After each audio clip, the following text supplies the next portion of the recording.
What's up, Canuck fans?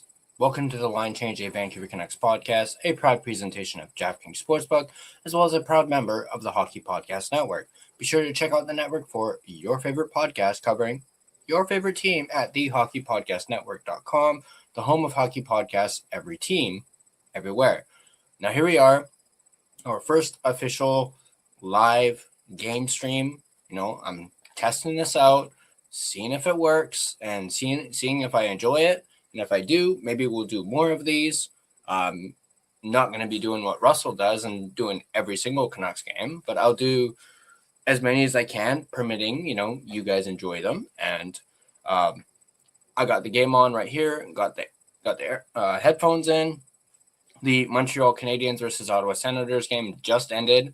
So that was I caught probably about 2 minutes of it, basically caught the overtime winner by Cole Caulfield. Montreal beats Ottawa 6-5.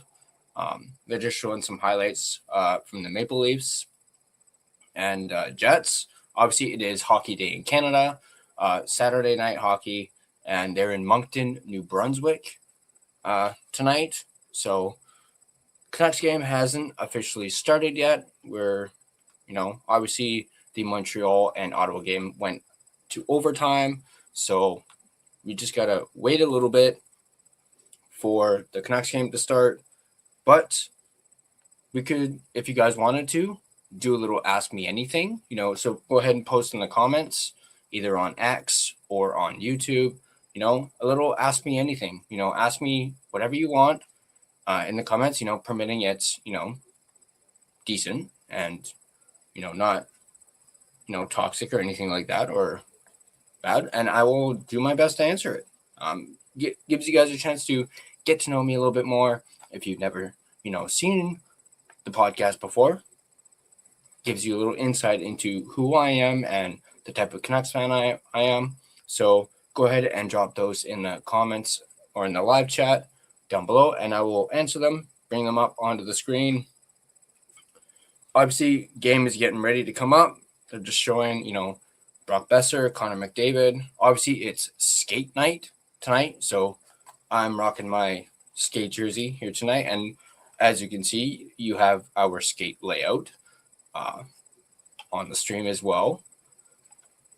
So while we wait for the game, as I mentioned, go ahead and ask me anything in the chat or in the comments, and I will answer it. We'll also maybe do a little bit of Ask Me Anything during the intermission. Haven't really quite thought of what to do during the intermissions. Maybe we'll have more discussions.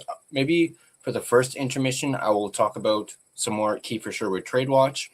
If you guys saw that video I posted earlier about the Kiefer Sherwood trade watch being in full effect, you guys can go back and go ahead and check that out. I was actually just trying to get another quick video out that was a continuation of that. But I think I'll do that in the first intermission, and then I'll just clip it and have it as its own video. So, because I have all my notes for it, so why not? So, once again, for those of you that are new, welcome to the Line Change, a Vancouver Canucks podcast. This is once again our first ever game live stream. First time I'm doing this. I haven't exactly live streamed a game or done any commentary during a game. So this is brand new for me, at least when it comes to, Canucks game. I did a little bit of it during the World Series, obviously, on my Blue Jays channel, which I'm kind of taking a little bit of a break from just because I'm so focused on this channel. And, I obviously live streamed some of the games in the World Series, and they seem to do really well. So, yeah, that's why I'm giving this a go. Now, like I said already, I'm no Russell. No, I'm not the GOAT when it comes to doing it. So, yeah, this will be a little bit different from Russell's, obviously. But yeah. So as I mentioned, just go ahead and drop some Ask Me Anything questions in the comments or in the live chat, and I will get to those while we wait for this game to start. Right now, we just got a commercial break. Oh, is this Sportsnet Ontario? Crap, it is. I wonder if it's only Sportsnet Ontario that I can watch the game, or if there's like a local. We got Duolingo in the chat. Regular here on the line change. Duolingo, good to see you, buddy. Live stream hype. Yeah, we're actually able to do it because the game's on Sportsnet, and I don't got to worry about Amazon Prime. Is that a Deadpool hat? Yes, it's a Deadpool toque. I'm actually a big Deadpool guy. I actually even have a Deadpool hat, which I actually do not know where it is, but I figured I'd throw on the toque just because I figured, it's red and it's also pretty comfy too. So, but yeah. And also I'm a big Ryan Reynolds guy as well, not just because, Deadpool. I'm just a big fan of him as an actor, just in general. And obviously, good Canadian kid, good Vancouver kid. So can't help but like him. Deadpool just came out for Marvel Rivals yesterday, a game I played. Yeah, I think can't remember. Have I actually played Marvel Rivals? I've played Rivals something before, but yeah, I don't do much gaming as much as I have in, recent. Kind of, obviously, the podcast is taking up a lot of my time. And then, of course, my regular job as well. So maybe I'll get back into it this weekend. Duolingo. You've had a ton of good news content and guests recently, bro. Thank you very much. Yeah. Like I said in my Sherwood Trade Watch video, I try and get you guys the news out as fast as I possibly can. Obviously, I'm no, reporter, but I do the best that I can. Like I mentioned in that Sherwood video, I even stayed up longer than I should have just to get it out to you guys. Not my first live stream ever, per se, but my first Canucks live stream. I obviously did a bunch of live streams during the World Series when the Blue Jays were in the World Series. I did a couple of those games. I think I did like maybe 3 games of those. So not my first time, per se, but definitely first Canucks live stream ever. That is quite the toque on Kevin Bieksa. It actually looks a little big on him. Maybe it's just the way he's wearing it. I don't know. I do like Kelly Haruti's gray toque he's got on. I guess it's there's a 6'7". Crap. I'm kind of over the whole 6'7" thing. It was funny at first. Now it's not really a thing anymore. At least that's me. I'm sure Gerald will be very happy to hear that. Speaking of Gerald, he won't be around for the post game. Obviously, for those of you that don't know, Gerald is actually traveling. He's actually in Thailand. So Gerald will not be joining me on the post game show, which I'm thinking I'm going to have around 11. So it won't be connected to this live stream. It'll be a separate live stream on its own. And I'm thinking about maybe about 11 o'clock. That'll give me enough time to, do the scoreboard, get all my notes for it. So yeah, look forward to that. 11 p.m. Post-game show. It'll be just me. And who knows? Maybe I'll get a few guests on. A few of you guys in the chat. Who knows? Maybe I'll do a open mic. Something I haven't done in quite some time. So, Duolingo, I got you on the monitor while the game on the big screen. Kudos for doing this. Yeah, I really wanted to try this out, see if I like it. And yeah, that way you guys can also see my, in-game reaction, which you guys have not seen. You have not seen me react to the game. And you guys can get a little bit of my commentary as well. Like I said, I'm not as good as Russell is. There might be some players that I don't actually know, at least on the Oilers. But here we go. The puck's about to drop. And the puck's drop. Here we go. Let me turn this up. There we go. Canucks have the puck. Oh, missed it. Who is that? Oh, is Is that Ogren? Yeah. All right. Up come the Oilers. Canucks are able to get it back. Just gave it away. Gosh, can't be doing that. All right, Oilers have it again. Moving up. There's Kapanen moving it up. Moving up. Coming in. Shot. Dolopilo in net for the Canucks. Oh. Shot wide. Yeah. Oilers are really pushing here at the start of this game. Here's Myers with the puck.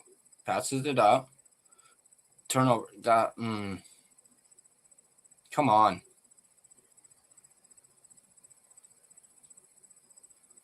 Oh, there's Kane.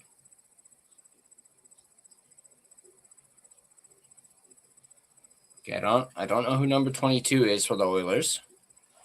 What? Oh. Canucks are able to get it out. Okay.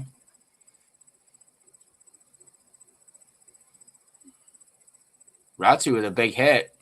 You'd love to see it. All right, here come the Oilers. Pass off. Brazovic. Save by Tolo. Oh. Jeez, that was scary.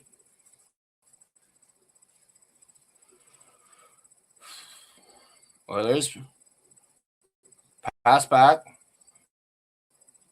Inside. Oh. Ekholm couldn't get it through.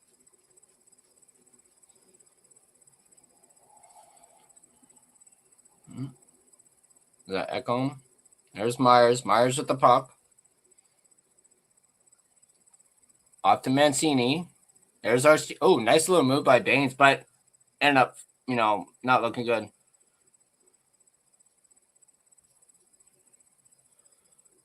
Attaboy, Sasson. All right, here comes Baines. Pass. Myers. Oh. Jeez. That was a good chance. All right.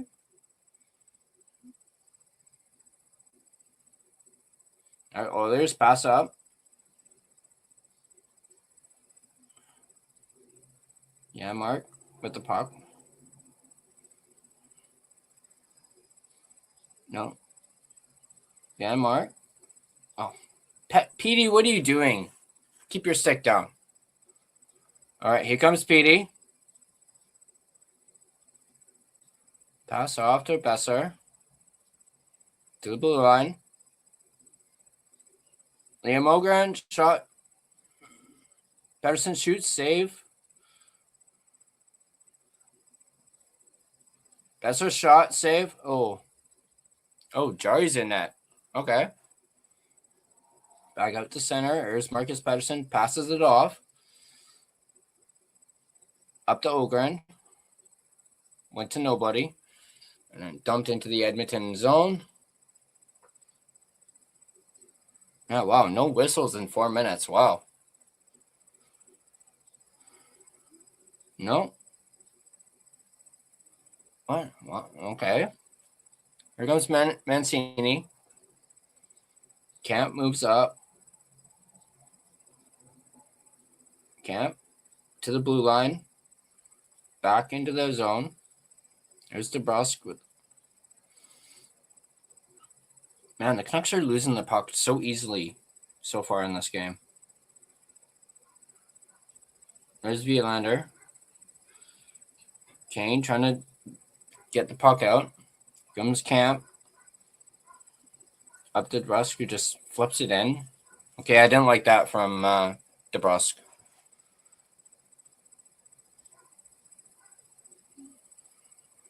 Hronek. Around the boards. Oh, finally a whistle. Finally a whistle.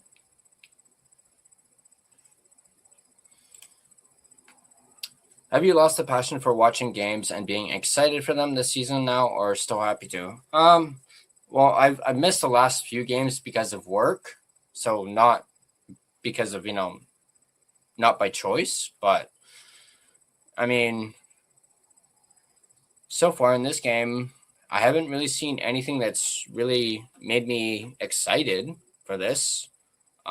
So yeah, I would say that my passion is still there. I mean, I'm still doing content, still doing news for you guys. So that passion's still there. Um, but I've kind of accepted that, the Canucks need to rebuild and this is a losing season. So it doesn't really bother me too much. I've obviously been through some pretty dark days as a Canucks fan. I've been a Canucks fan since the mid to late 90s. That was when they weren't that good. So I'm kind of used to it by now. So plus, oh, booey him.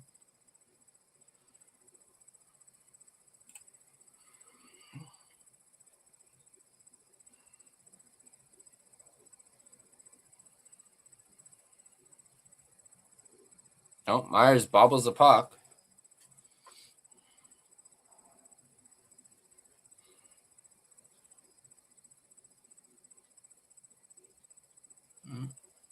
Oilers with the puck.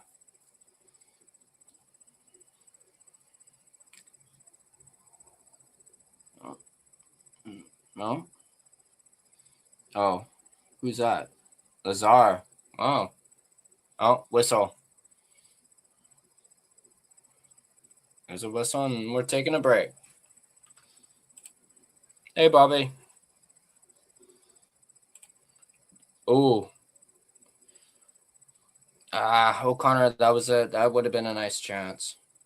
Just tipped it into the corner. All right, we're in our first commercial break of the game. So once again, you guys can go ahead, ask me anything in the chat during the commercials. I think we'll do a second Ask Me Anything in the second intermission. I think the first intermission I will talk about more potential targets for the Canucks if they were to trade Sherwood to the Sharks, as we got some new names that have been brought up that the Canucks could potentially acquire if they were to trade Sherwood to the San Jose Sharks. Some pretty darn good prospects, too, on that note.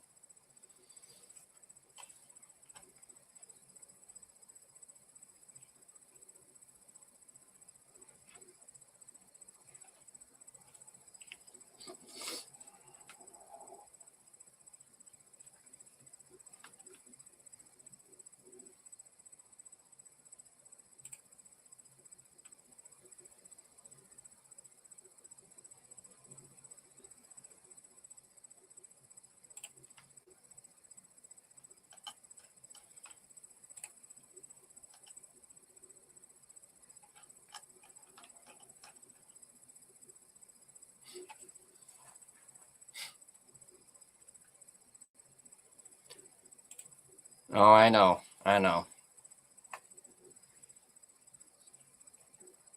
Honestly, when I'm looking at it, it's backwards. It's in like in mirrored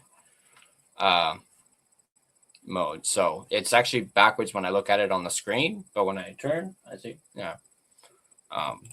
Who knows? Maybe I'll add a Sherwood jersey once he gets traded up there. So we'll see.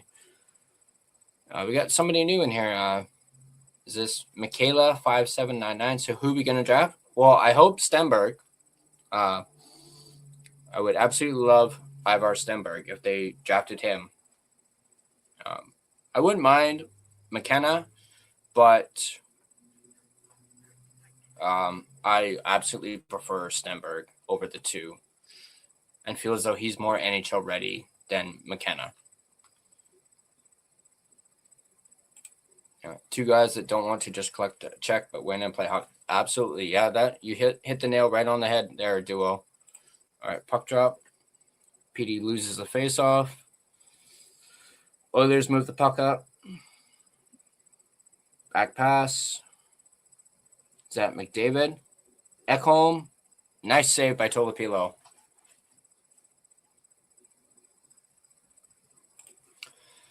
Yeah, I'm a little scared myself, but I'm going to wait until the actual lottery, which is, believe it or not, while the draft happens in June, the lottery happens in the spring. So it happens in I believe around April, like I think in April, or it might be after the playoffs are over.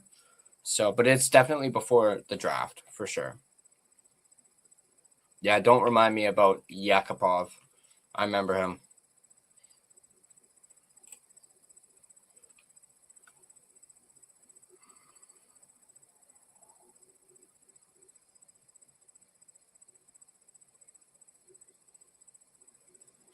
Oilers move the puck up. Oh, puck goes to the boards. Oilers have it in their zone. Oilers start bringing it up. Is that Bulliam? Williams moves it over to Camp. Camp got bodied there. Jari moves it around the net. Canucks have it in the Oilers zone.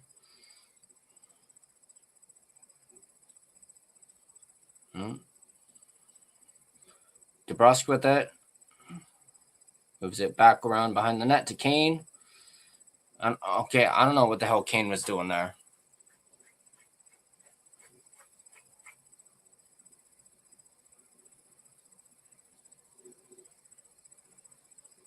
All right, here's Bulliam.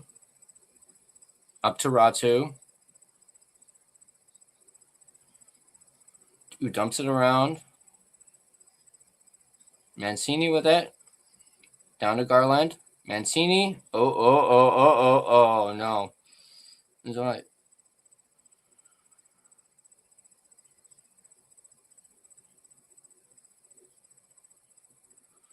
Oh, Mancini. Wow.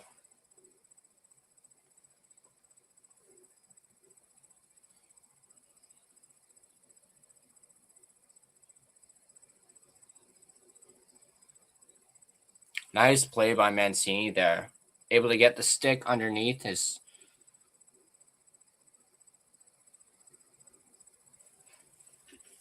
That was a nice defensive play by Mancini, although you could make the argument that should have been a penalty.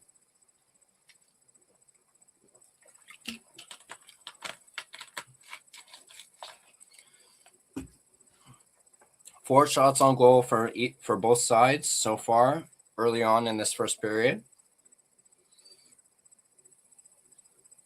Oh, here's Bouchard. Pass to McDavid, back to Bouchard. Puts one to the crease. Toplilo's got it. Attaboy, Tolo.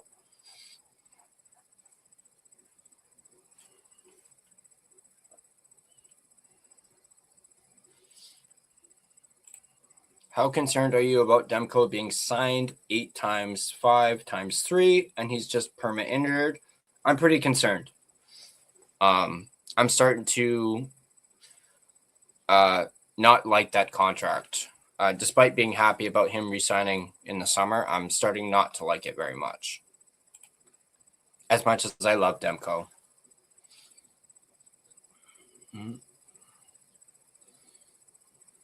McDavid with it. Hronek's got it. Hronek brings it up. Here comes Ogren. Canucks offside. Ogren just a little bit offside there. A little ahead of Pettersson there.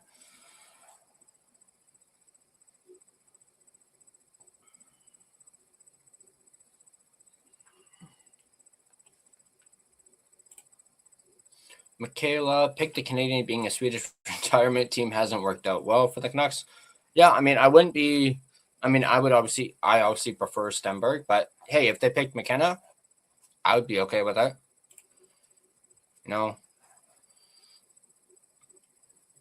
Oh, Myers with it. Back. Moves it up to Baines. Myers dumps it down.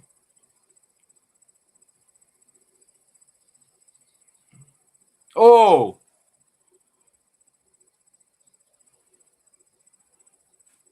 Puck dumped in.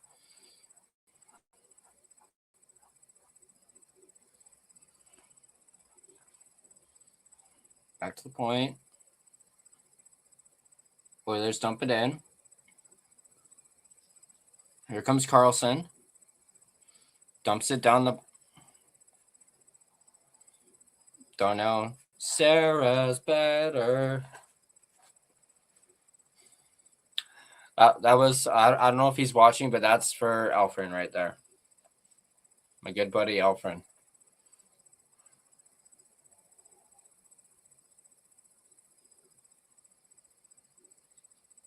There's Kapanen. Canucks bring it up. Here comes Kane, dumps it down. Ooh. Camp gets knocked down.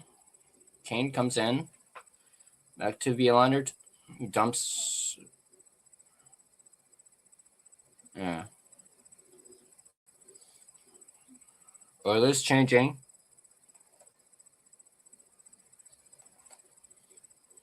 Halfway mark of the first period. Shots 5-4 in favor of the Oilers. Here comes Roslovic,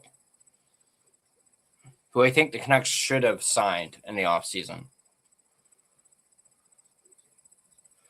Stasny the shot. Blocker saved by Tolopilo. Canucks. Hronek with it. Moves it up. Here comes O'Connor. Up to Garland. Garland with a spin. Garland sends it over to Marcus Pettersson, who shoots it right into the glove of Tristan Jarry for the whistle.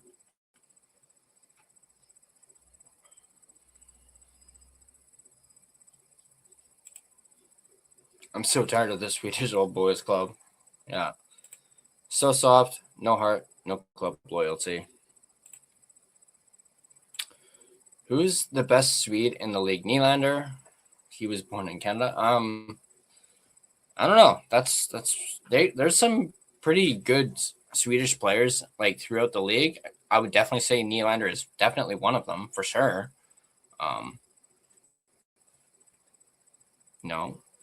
You got Erik Karlsson as well. I know he hasn't really been the same player he was a couple of years ago, but you got Karlsson. Obviously back in the day you had like guys like Forsberg. Duolingo, keep up the news and guest bro. They have been awesome. Yeah, thank you, Duo. I will definitely try. I have made some calls and put out some feelers for future guests, so I'm hoping to keep them coming. Philip Forsberg, yeah, he's another one. Speaking of Forsberg, yeah. Speaking of Elfriend, here he is. Elfriend, you missed it. You missed my Sarah's better when Darnell Nurse touched the puck.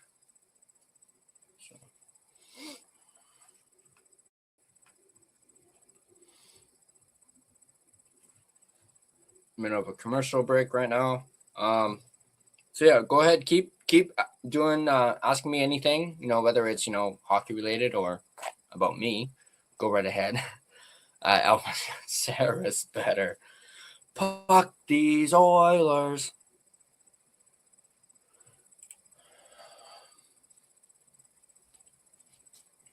Ooh. Talking about Jim Rutherford and his quotes. We're not going to say no to having conversations about any player. I don't mind it being ugly this year because getting that high draft pick is important. Quotes from his Gary Mason and Patrick Johnston interview. All right, puck's about to drop. PD wins. Wow, PD wins the draw. Back to the point. Here's O'Connor. Shoots. Missed the net.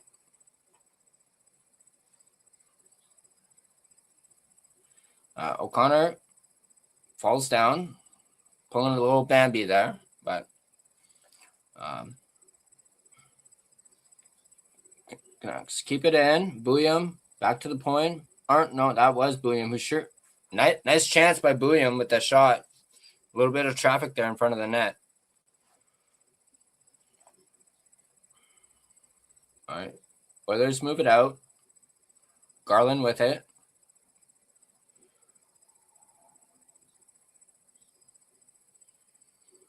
Myers up to Elias Pettersson, the forward. Dumps it in. Bouchard with it. Gets checked by Ogren. Man. Ogren with a shot. Saved by Jarry.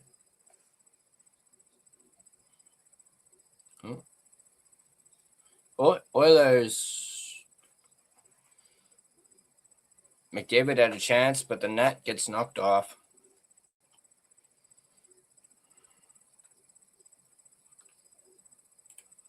Mango Pain got giraffed. What do you do for work? No, you work nights sometimes. I work up at Grouse Mountain. So I'm what's called a chef de partie, also known as a CDP. Basically, it's a fancy word for basically a junior sous chef. So I work up in what's called Lupin's, which is like a cafeteria style little restaurant up at Grouse, and I basically run the kitchen. So I'm in charge of the kitchen up there.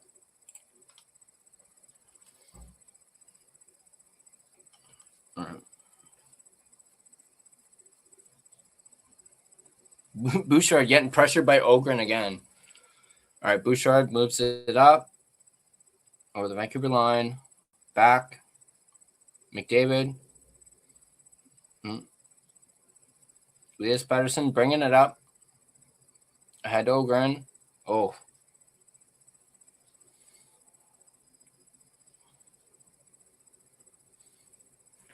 Yeah, that easily could have been a 3-on-2 with PD, Ogren, and I forget who's on the other wing on this PD line. I think it's Carlson. All right, Baines moves it up, takes a hit, dumped into the Oilers zone. Trent Frederick with the puck. Oilers move it up to Nuge. Nuge gets kind of bodied by Sasson, who loses a stick. All right, Baines moves it up. Center ice.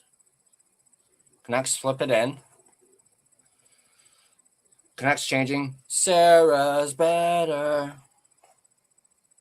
Darnell Nurse just had the puck there, as you can tell.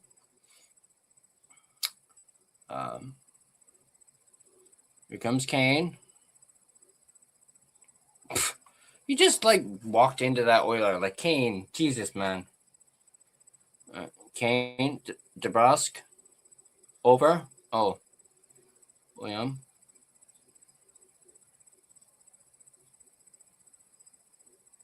William with the puck. Canucks dump it in. It was Ratu. Woman up to Yanmark. Back to Woman. Was that Petey who just fell?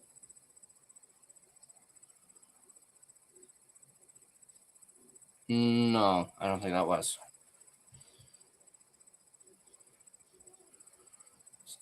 Oilers in. Oh.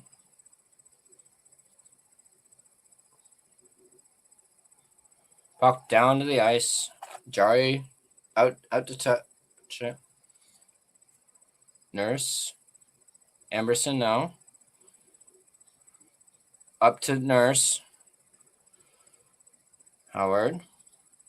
Back to Nurse. Over. Amberson. Ooh.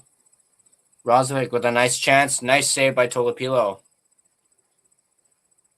That was quite the shot by Roslovic, man.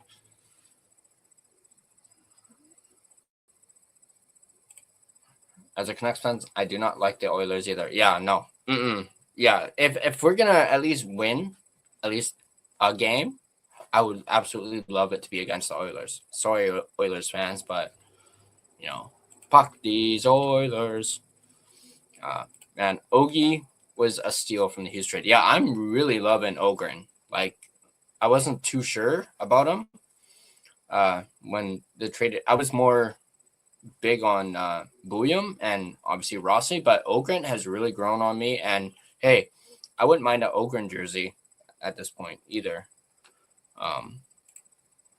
Go Team Tank. Just keep tanking. Just keep tanking. What do? We tank. Z Bouillon is already our best player. Yeah, he's made some mistakes, which any young player is going to do, but those, it's like what Rick Dollywall said in our interview, which, by the way, if you guys have not seen that, go ahead and check that out. He pretty much said, these young guys, these young defensemen are making mistakes, but they're going to learn from these mistakes. And the payoff is going to be good. These guys are going to be really good, in over the next few years for sure. Tilapia, nice save. Yeah, that was a nice save. But that interview with Ollie was awesome. Great work. Thank you very much, Alfred.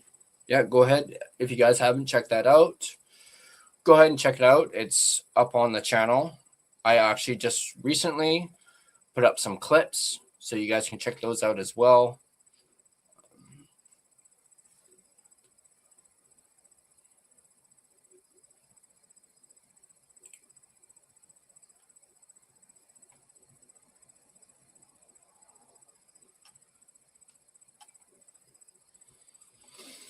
All right, McDavid. Oh, no, not McDavid versus PD on the faceoff. That looks like PD wins the faceoff. Bouchard with it. Over to McDavid. Pass intercepted. McDavid, 70 points versus the Canucks. Wow. Okay, I didn't even know that. Wow.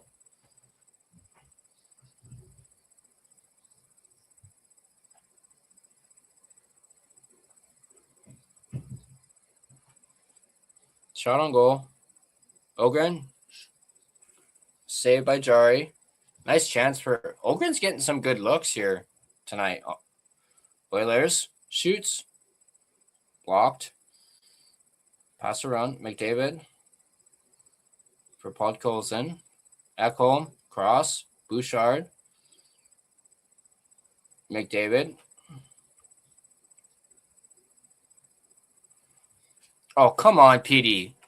What the fuck was that? Bouchard drag move.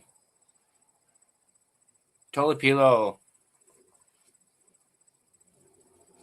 Nice little moves from Bouchard, but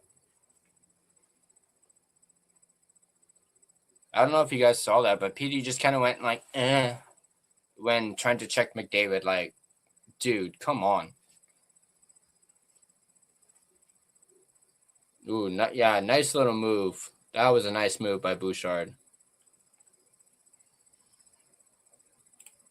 Somewhat happy Kreischittl is not playing. Yeah, I'm kind of happy too.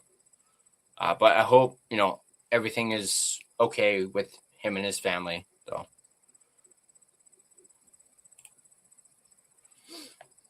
All right, Oilers with it in their zone. Pass to who is that? 22. Oilers. Frederick. Missed the net. Kapanen.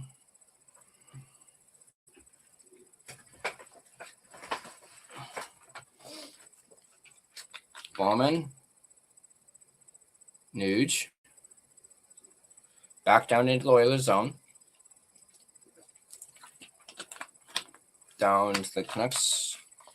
No, not enough for icing.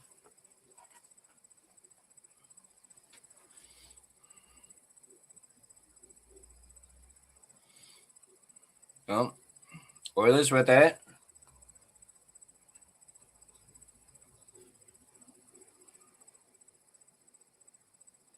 Sarah's better.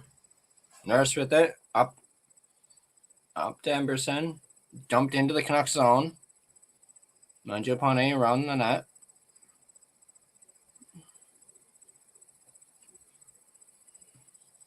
Sasson. Mancini. Off the boards. And yeah, that's going to be icing.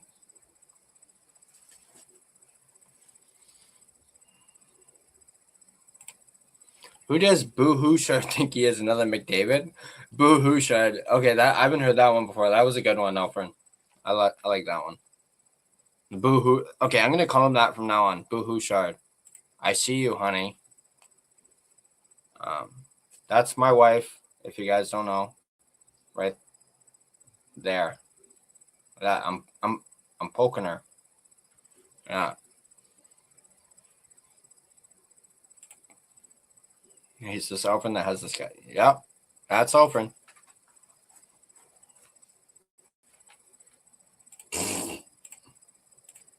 Hi, Harry. Good to see you, buddy. Subtai's wife. All right. Savoy, Bouchard. Okay, that's good. Savoy. Behind the net. Rozovic. Oilers pressuring right now. Nice save by Tolopilo. That looked like it may have been with the toe.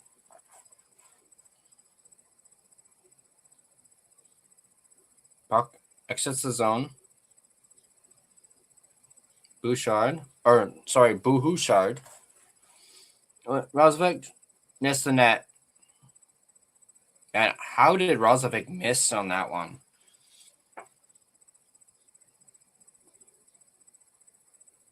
Mancini with it in the Canucks zone. Mancini passes it up down into the Oilers zone.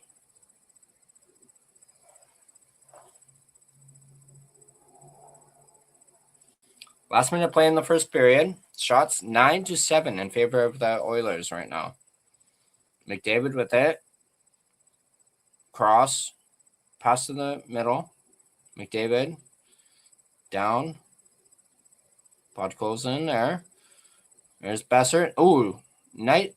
Okay, that would have been a nice feed. That would have been a nice feed, man. McDavid. Takes it up with speed. Man. Stasny with it. Over. Nurse. Sarah. Bot goes in. McDavid. Ooh, nice move. Bot goes in. Off the net.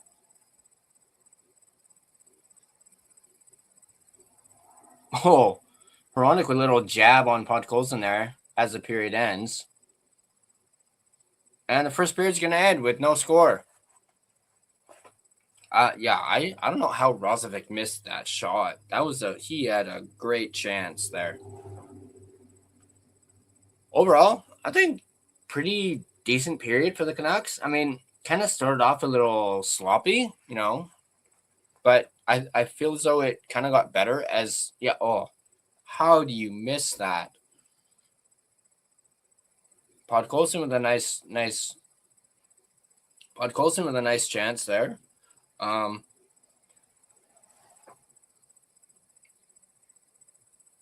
Scoreless after one. Shots 9-7 in favor of the Oilers. And we are at our first intermission of our first Canucks live stream. Let's get to some of the comments. Subtai's wife. Yeah. Can't believe teams aren't offering Sherwood for a first, like what is going on. Teams just aren't biting on, they're not taking the bait, they're not taking the chum, pun intended. They're not biting. So I think the Canucks are kind of letting up on it. They want to get this done. And I think they've realized that they're not going to get a first for sure. Like an actual first draft pick, first round draft pick. So, but I did see something about teams wanting to use their first round picks on guys like Kadri, Panarin, guys like that. They want to save their first round picks for guys like that. I think they even mentioned Connor Murphy. I saw that and I was like, okay, Sherwood is worth a first if Connor Murphy is, because Connor Murphy, in my opinion, is not worth a first round pick. But that's just my opinion. Now he's injured, so it's rough. I don't see the injury making, haltering any trade. They're still working on a trade despite his injury. So I don't think that's going to affect him being traded at all.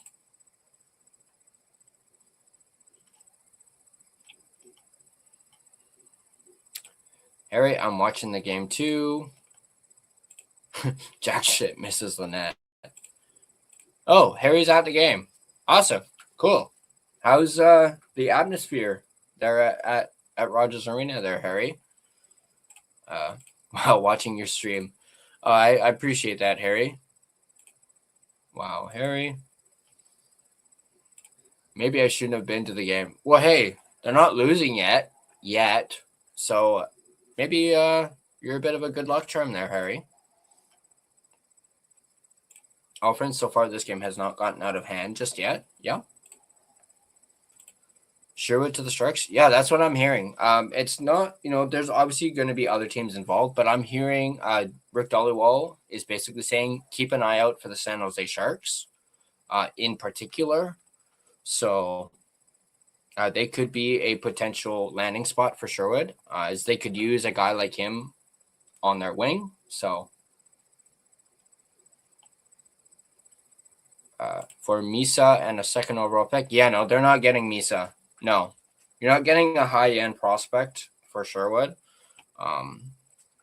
Actually, in my Sherwood Trade Watch video, I talked about one particular prospect that the Sharks have,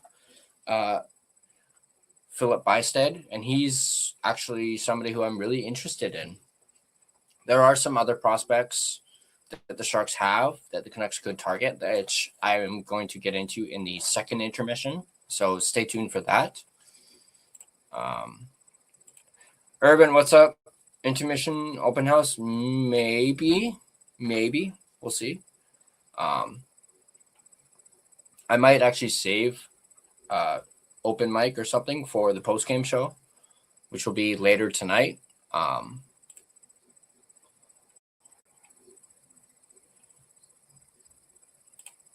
If it continues like this at this point, I don't think Canucks will get a first out of Sherwood. No, not a first-round pick.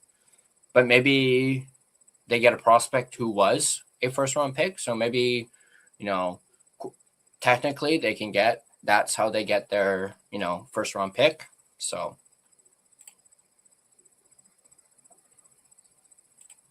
Dan Murphy? No, Connor Murphy is who I was referencing.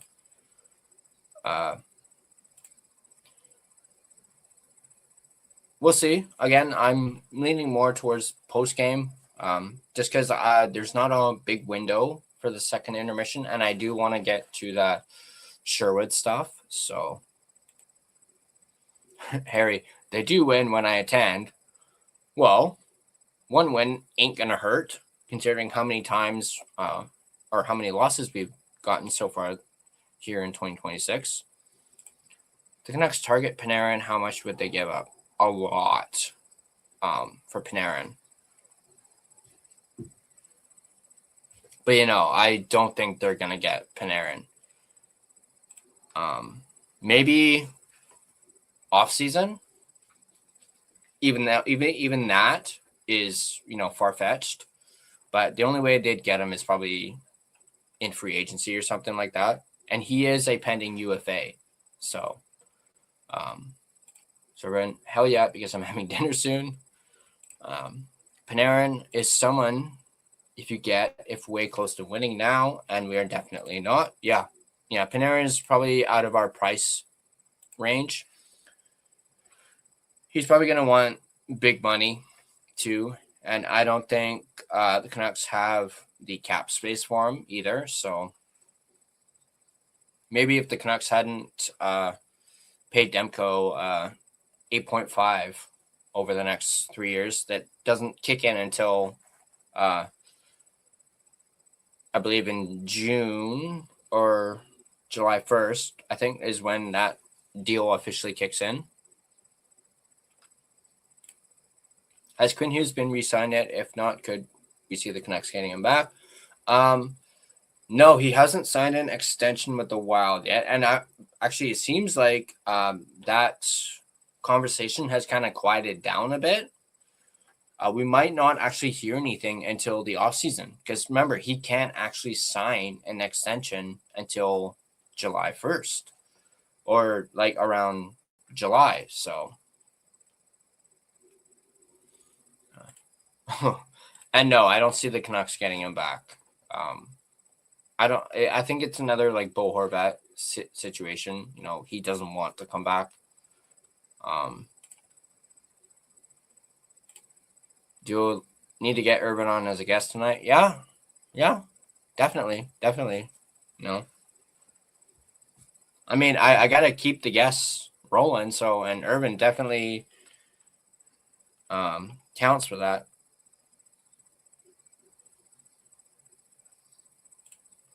Alvin is it telling me there was no way to sign that contract? I believe you're referencing the Demko one. Yeah. I'm starting to question that move as well. Yeah, because I was on Uncensored last night. My audio sucked big time. Hey, but that was still cool, man. That was still cool. You hopping on, like, what was that in the middle of your stick and puck game, like in an intermission or something like that?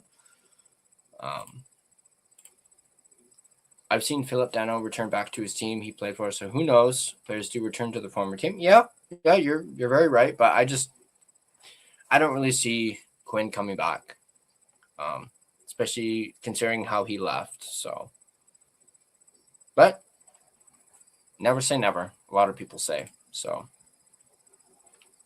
Yes, it was just for fun. A pickup game. Oh, cool.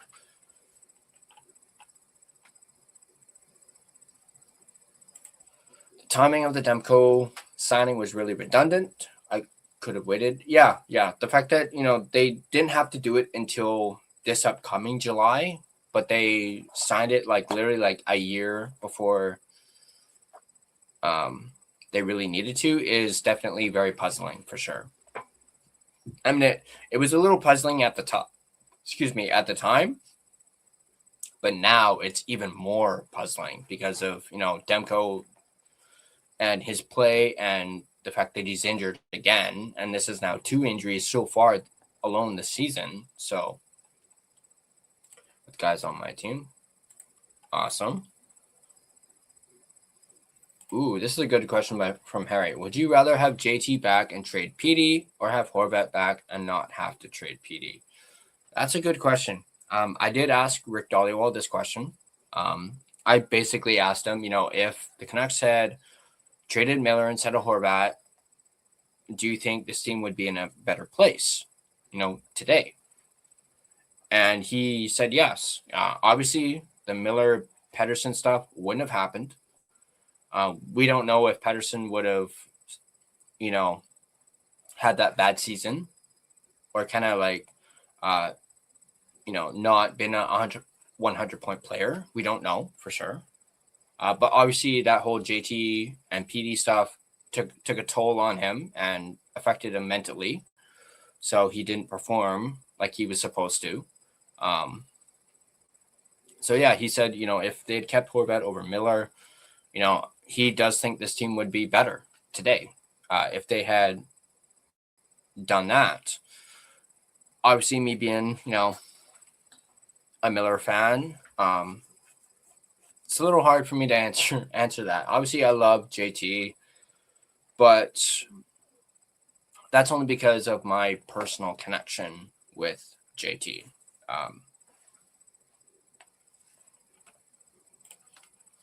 Giving up a first rounder for Marcus Pettersson, they could have got him for free in the offseason. Alvin pisses me off. Yeah, you're right. They easily could have gotten him in the offseason, but it just seemed like they just wanted him and didn't want to wait. So, yeah, I definitely don't agree with that trade. Well, based off of how he's played this season, I don't like that trade at all. Even though we got Drew O'Connor, and Drew O'Connor's played better recently, and he's not as much of a whipping boy.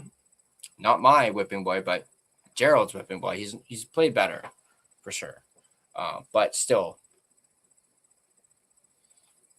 I much prefer keeping that first round pick.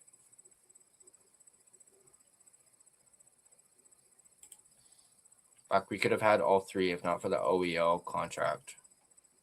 Yeah, exactly. If we did not have to pay OEL and have to buy him out, we could have afforded to keep Miller and Horvat. We could have had both of them, or re-signed both of them for sure. OEL buyout is just a complete disaster, worse than Luongo retiring. Yeah, and we're still paying for it too. We wouldn't have the whole JT PD Hughes thing if we didn't get him in the first place. We'd still have Bo, Besser, Hughes, Demmer, and PD as our core. True. Very, very true. Tyler, are you going to live stream every Canucks game? No. I won't be doing every live game like Russell does. I might just pick and choose certain games. But I'm also just simply testing this out, seeing if I enjoy doing this and want to continue doing it. So this is just like a test run. If we didn't get JT in the first place, thanks, betting. Do you think Myers could be traded, or does he have a no? He does have a no trade, and I don't think he would waive because he doesn't want to go anywhere. It's being here is like a personal thing for him. I believe his child has some sort of condition, if I'm not mistaken. And it's, they prefer the healthcare. They got like really good healthcare or something like that. And I do not see Myers waiving to go to another team. And also Rick Dollywall basically said he doesn't see Myers moving at all. So, and they seem keen on keeping Myers at least maybe until he retires. O'Connor is fine, but he is easily replaceable. Yes, I agree. 100%. Our sheep should get traded. He's terrible. Yeah. We could probably get someone better than Baines, or heck, have Baines in the AHL.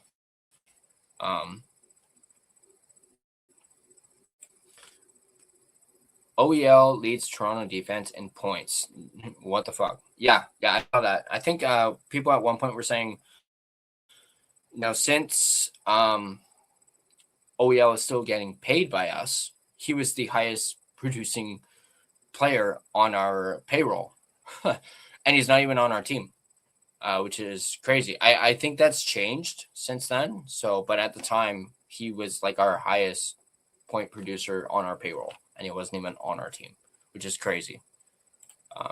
Myers till he retires. Yeah, I see Myers retiring as a Canuck for sure. I feel as though the Canucks should get Jet Wu a chance to play. Yeah, I agree. I think he's paid his dues in the AHL. Obviously, he's not been healthy this season, so that may have been a bit of a factor.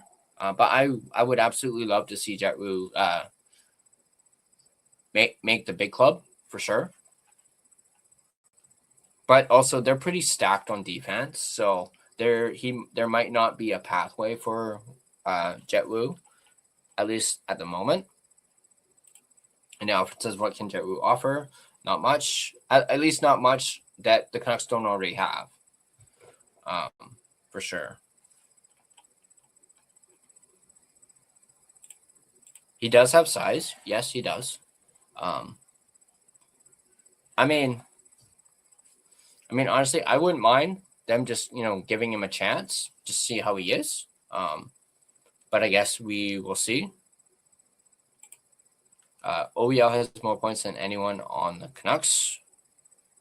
I'm not sure. I don't actually know how many points does OEL have.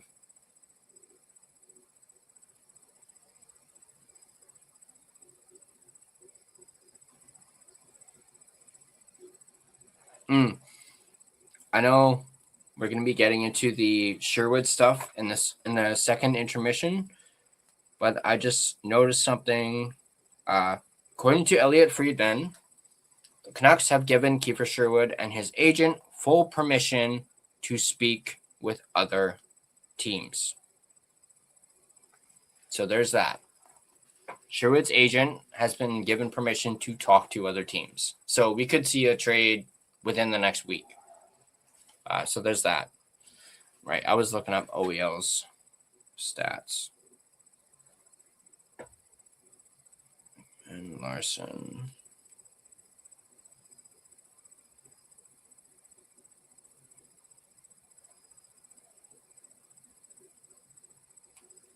Yeah.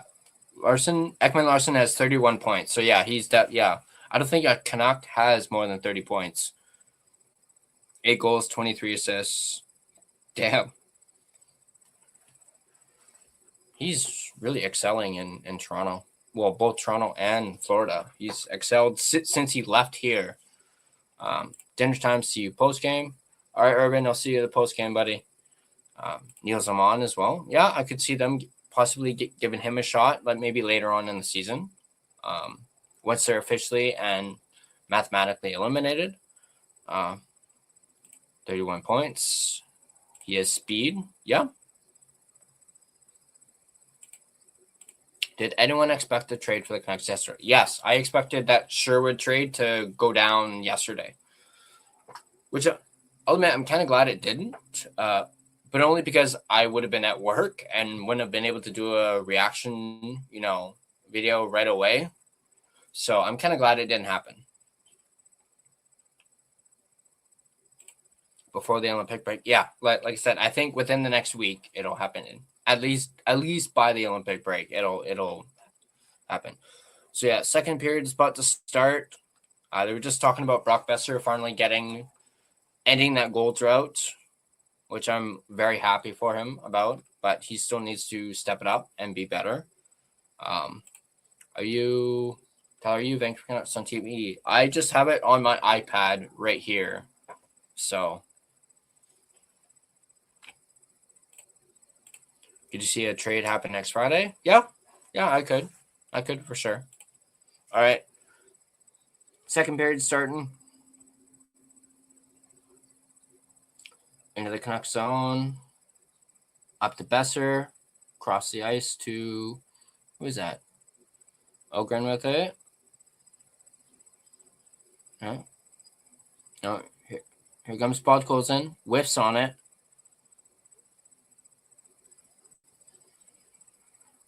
Nice play by Besser.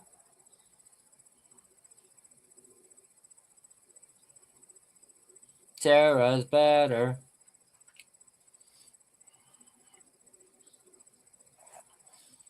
Sarah's better.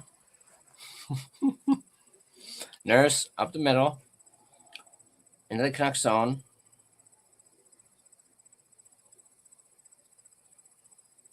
All right, Nugent Hopkins with it behind the net. Back to the point.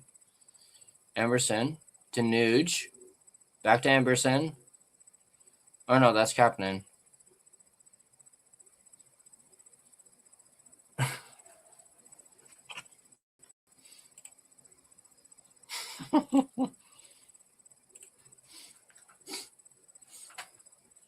Ooh. Emerson gave him a little shot afterwards, too.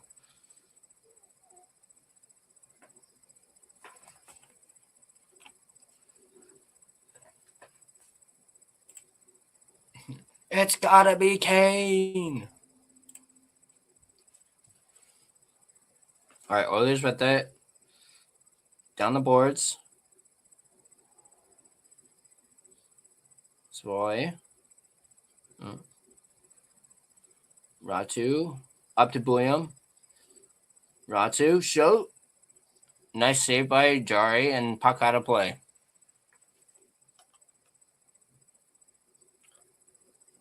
Gotta say, I don't regularly watch the Oilers. But I'll admit, it's odd seeing Jari with the Oilers. Ooh.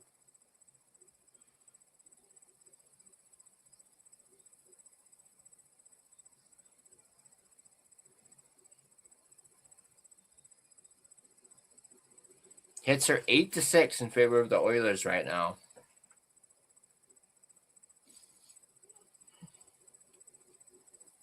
Garland centered. There's Vilander with it. Shot. Didn't get through. Garland with it. Throws one to the corner. Mancini not able to get to it.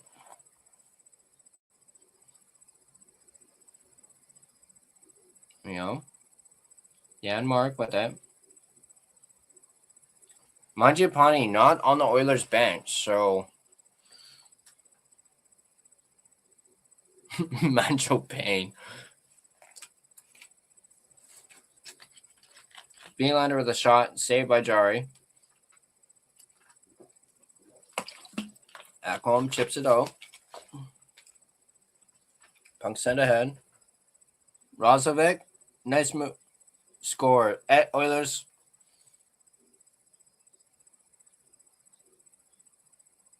Hold up.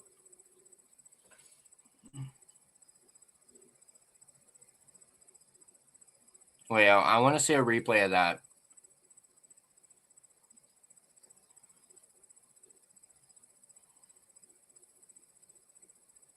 How is that not?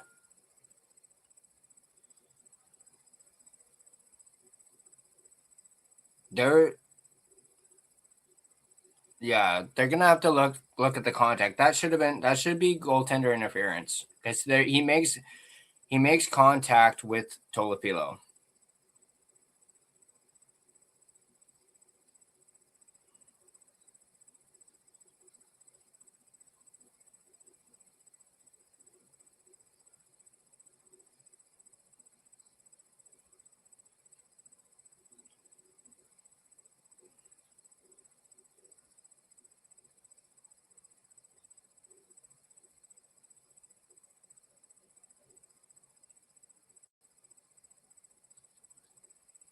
Yeah, Sasson may have pushed him, but it's still they should at least still take a look at it.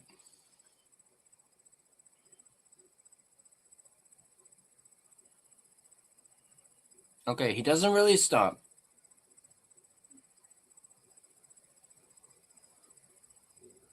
That's gonna be a tricky one.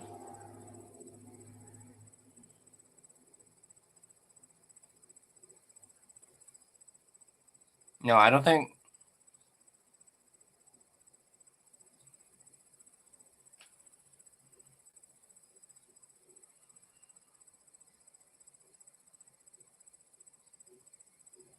Just do it. Just do it.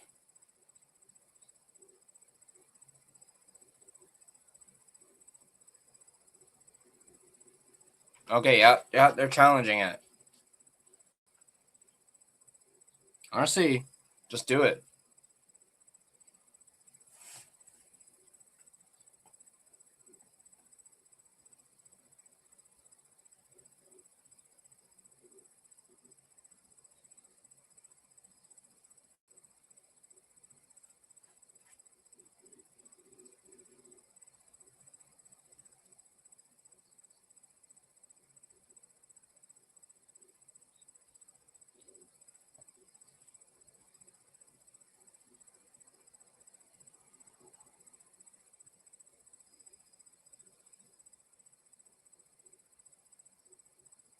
Getting another look at it. I mean, like I said, it's going to be close. It's going to be close.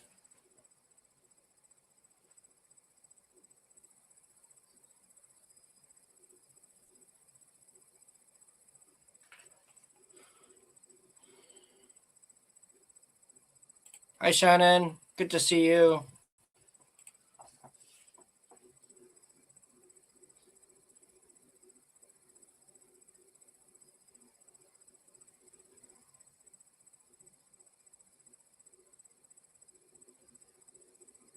Oh, that's bullshit. That's bullshit. Challenge failed.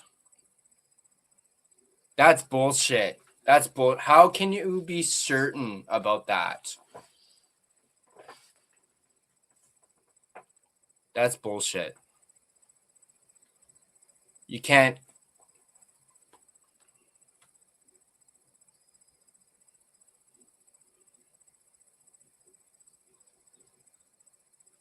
So Oilers go up on the power play and they're up 1-0. And the Oilers power play is, man.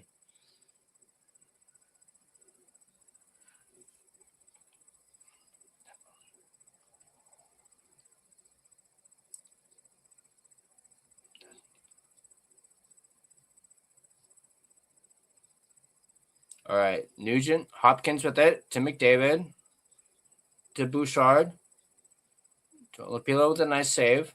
Sorry, that was Bouchard.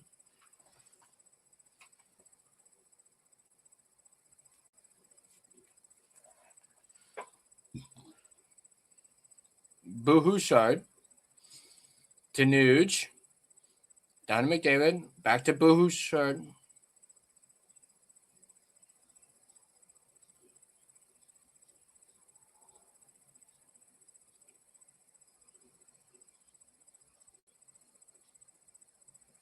They finally blow the whistle. Man, that was close.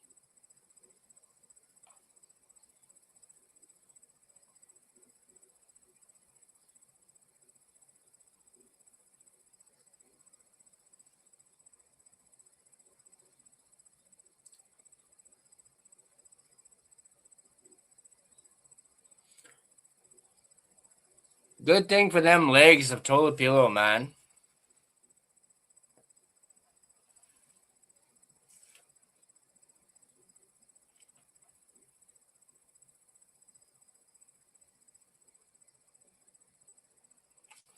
Canucks dump the puck down the ice.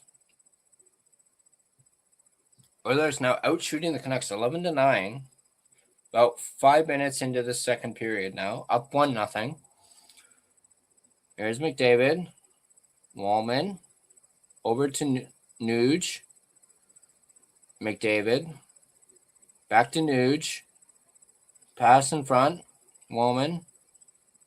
Bouchard. Wallman. Back to Bouchard. To McDavid. To Nuge. Oilers doing a nice job of cycling the puck here.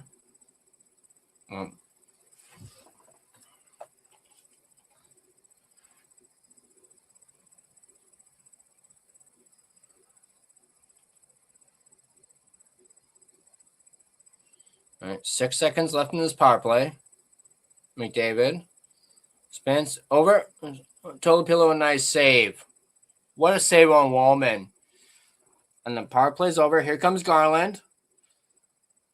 Over. Pedersen. Oh! All right, that was a nice move. Mancini.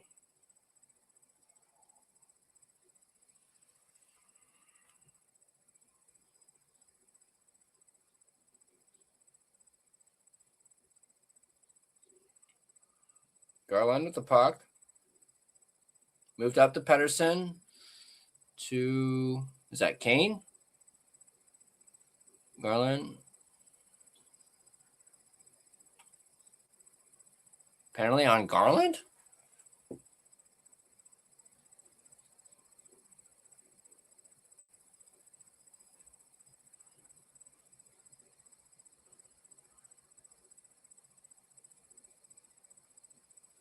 Hold up.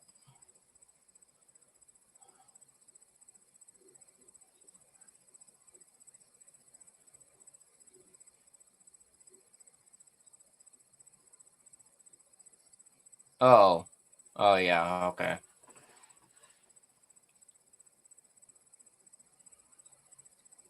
Okay, yeah. Yeah. Kind of lost control of his stick there. Garland knows it. So the Oilers going back out on the power play after the Canucks were able to kill off that first power play by the Oilers. Got Kampf about to take the faceoff against McDavid. Kampf wins the draw. McDavid with it. Wallman. Back to Bouchard. To McDavid. Oh, McDavid whiffed.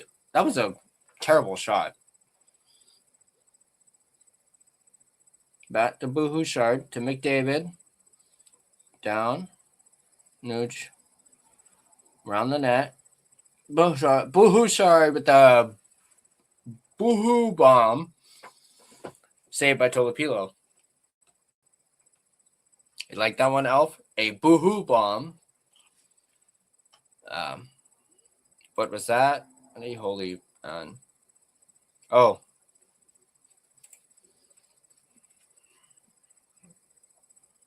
Those tilapia legs. Jeez, yeah. Where's Sherwood when we need him? I know, right? Could use him in this game.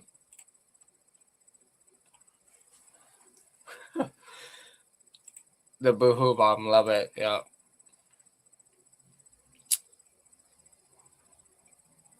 All right. Canucks dump it down the ice. There's Wallman. Picks it up. Drops it back to Bouchard. Up to McDavid. Takes it into the Canucks zone. Is that Bouchard again? Drag. Hyman. Bach.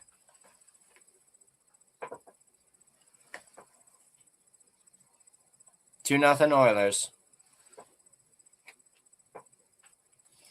Just keep tanking. Just keep tanking. You know what? I gotta check now. I think I have Hyman in my fantasy, so I actually don't mind this at all. Ooh, that just a dribbler.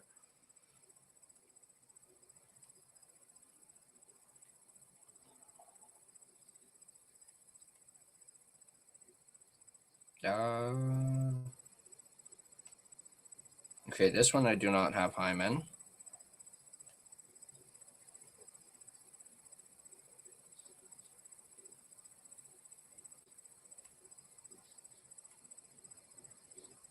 No, I don't have Hyman. Never mind. Although, shit, I need to keep an eye on my lineups.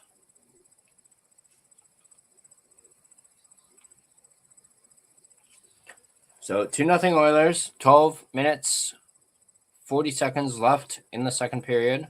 There's Sarah's better. All right, Myers with it. Kane. Ogren. Gave it away to Podkolzin. 2-on-1 for the Oilers. Podkolzin shoots. Good save by Tolopilo.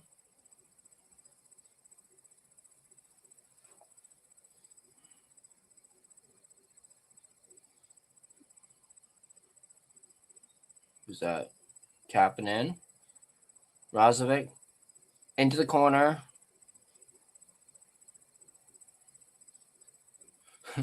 Referee, 2 minutes for interference. There.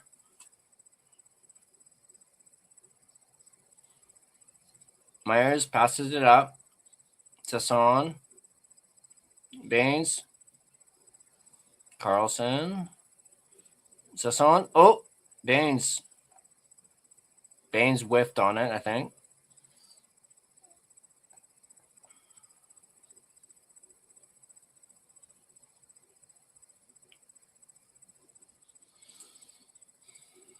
All right. Sasson. Missed. Didn't get it on net. Hronek.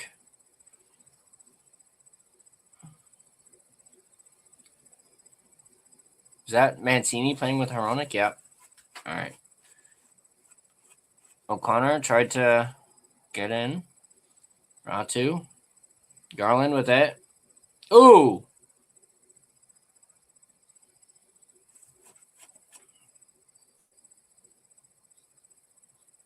Pedersen. Marcus Pedersen.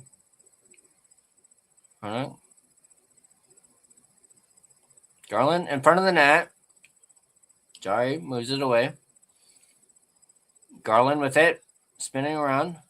On the corner. What a chance.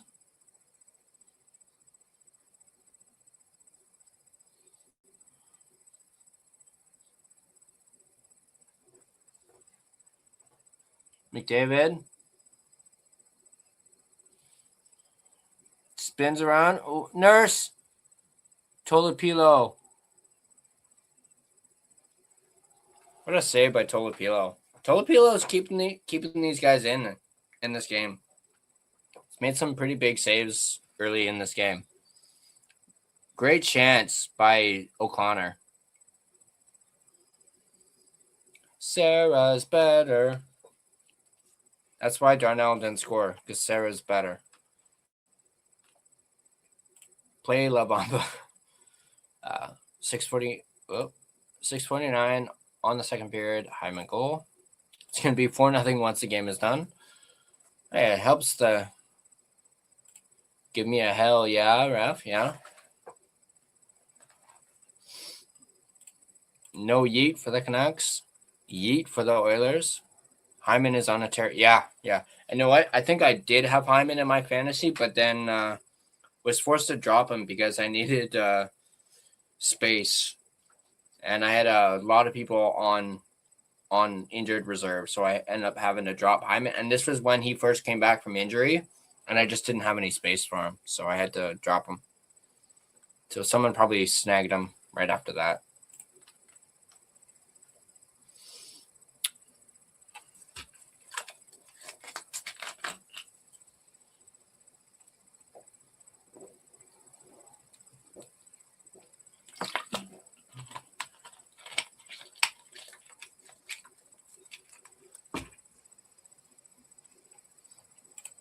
Is Chris Jericho coming back at the Rumble? I mean, maybe.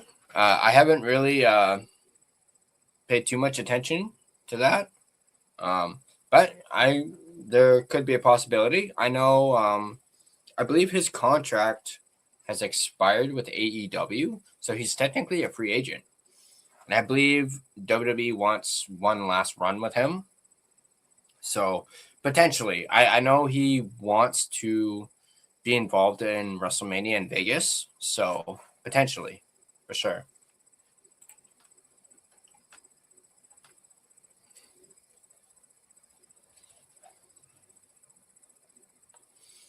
All right, I'm going to take my toque off as it's getting a little hot. So take that off.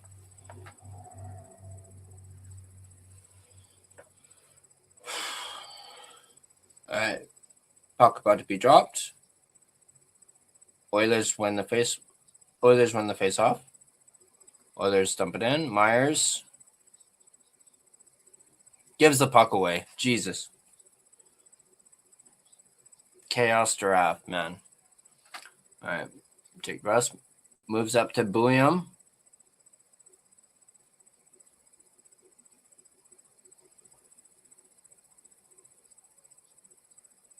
Camp with it. Fighting off Ullman there. DeBrusque.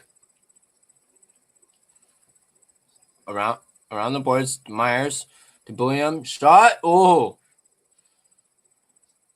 Nice. Big hit from Kane. Oilers clear it.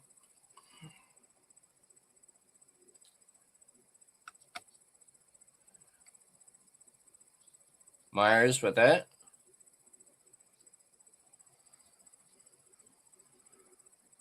Besser couldn't get it off. Oilers dump it in. Ogren for it.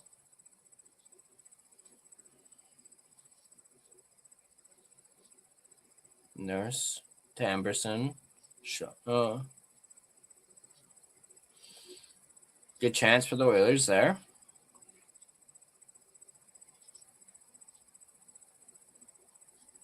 Besser with it. Dumps it down. Pedersen. Besser with it. Shot. Oh. Pedersen.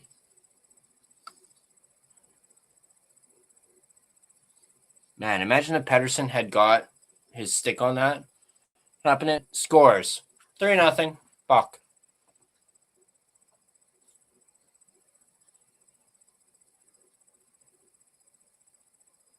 Oh. Just keep tanking. Just keep tanking. What do? We tank.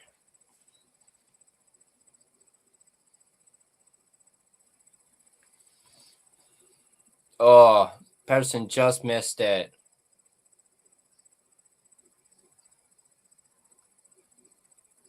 Nuge gets the assist.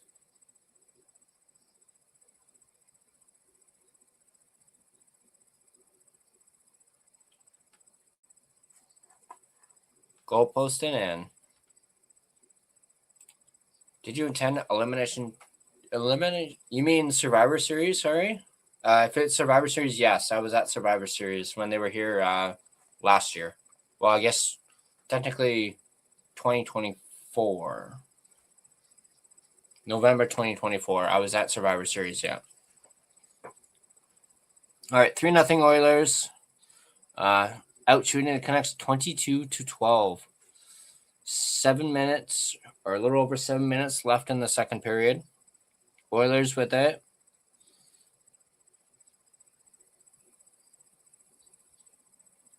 Myers. Garland with it. Up to, is it Ratu? Bouchard with it. Falls on his butt. Bambi. At least the Oilers version of Bambi. Bouchard still with it. Looking up ice. Up to Hyman. There's Hronek. Up to Max Sasson. Coming in with speed. Hronek. Marcus Pettersson, wrist shot, shoot. Oh, man.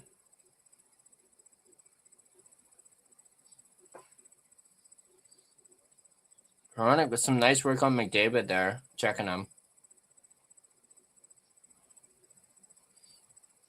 Archie Baines. Over to Carlson, who dumps it in.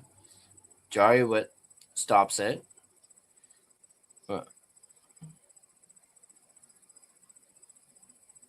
Podkolzin. Up to McDavid. Back to Podkolzin. Round. Nurse. McDavid. Drop pass. Wallman. Shot. Missed the net. Hronek. Belander. No. Camp. Up to Kane. Belander. DeBrusque. Camp. Cini. Nice chance. Behind the net. Kane.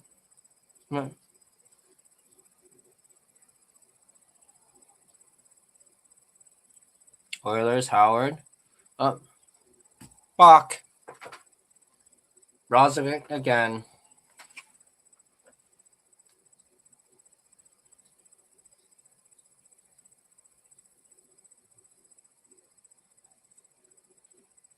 Honestly, I got the notification on my phone before that goal went in. So as soon as I saw my phone light up, I was like, uh-oh, here we go.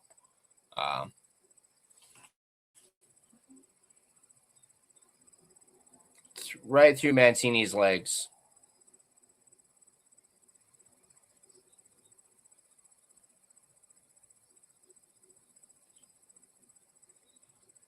Yeah, Tolopilo didn't stand a chance on that.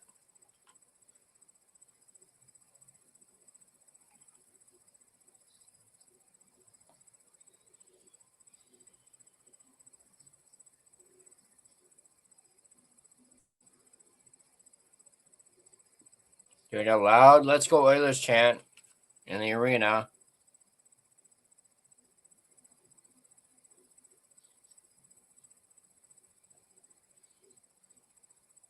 Nuge, the puck, protecting the puck, turning, in front. Wow.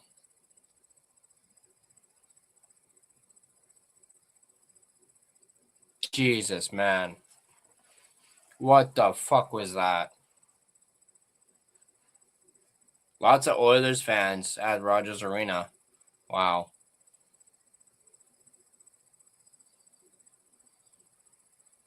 Myers, what are you doing?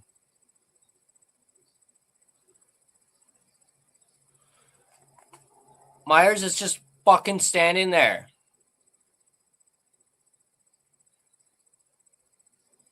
Little mistake there from Bouillon, but, you know, he's young, but Myers is just standing there like a freaking... Jesus, man. Yeah, fuck these Oilers.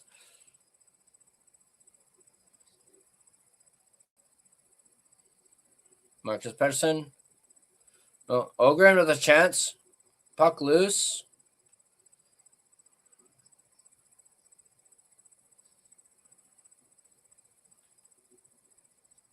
Oh, chance. Jari covers it for the whistle.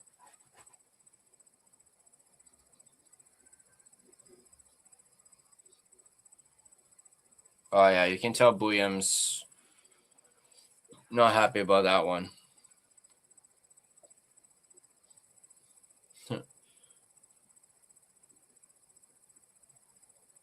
Duo called. I told you, blowout coming. Yeah, you called it. Man, we really suck. Yeah, man, I mean, we were decent. We even said it in the first period, we haven't, let things get out of hand. Well, I think it's safe to say they've gotten out of hand now. 5-0. Jesus fuck. Dumpster fire. Holy man. Fuck these Oilers. Fuck this game. Game over. It's already over. Not gonna lie, sucks being the joke. Yeah. Where's the defense? Like, what the hell, man? Put me in, coach. Yeah. Put me in, coach. I'll rock him. I'll sock him. And I'll fall on my ass like Elias Pettersson. But still, put me in, coach. Put me in.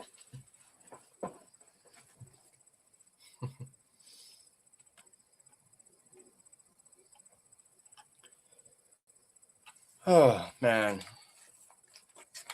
Not what I was hoping for first Canucks live stream. I'll tell you that. Actually, I'll tell you that for free.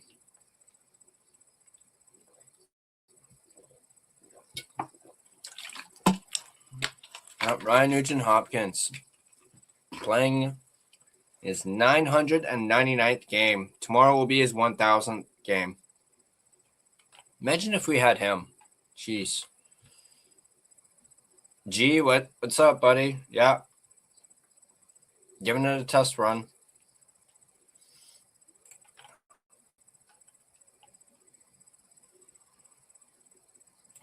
Do you think the Canucks need a superstar player? Because clearly we don't. Yeah, 100%. I mean, we had one in Quinn Hughes, but... All right, Oilers with the puck. Bringing it down. Pass over. Frederick. Out of play.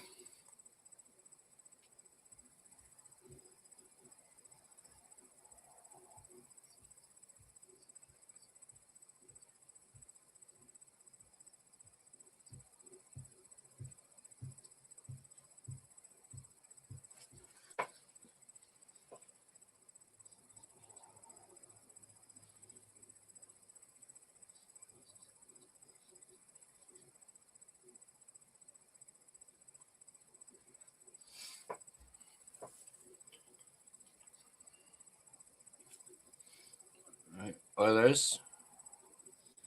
Nurse down to McDavid.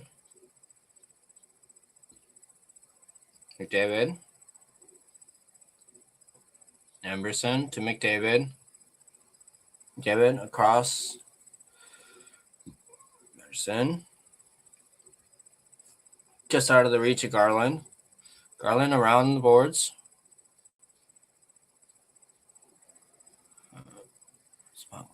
McDavid with it.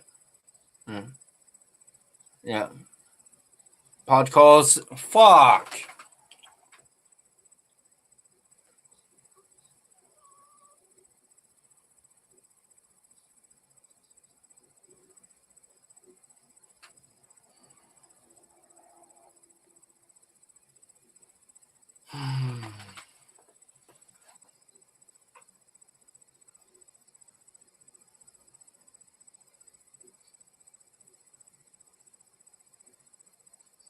Yeah, right on the Podkolzin stick. And just fires it.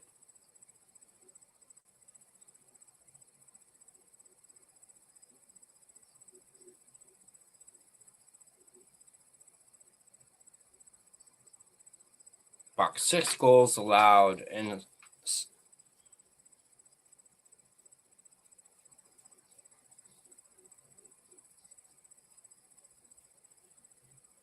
Hey, we were talking about Yakupov earlier, and they dropped Noah Yakupov's name during this game. Like Howard. Back to Roslovic. Carlson with the check. Villander with it. Cross. Ooh. Mancini up to Sasson. Off the boards. Down in the Oilers zone.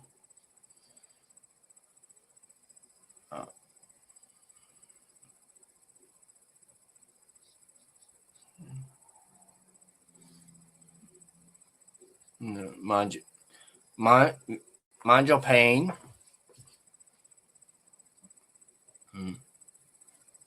Bouillon with it. Up. DeBrusque.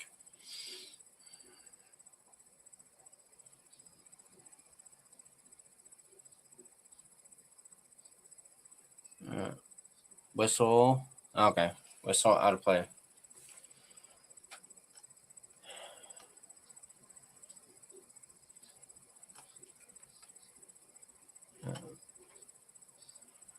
Yeah, I'm going to a commercial break.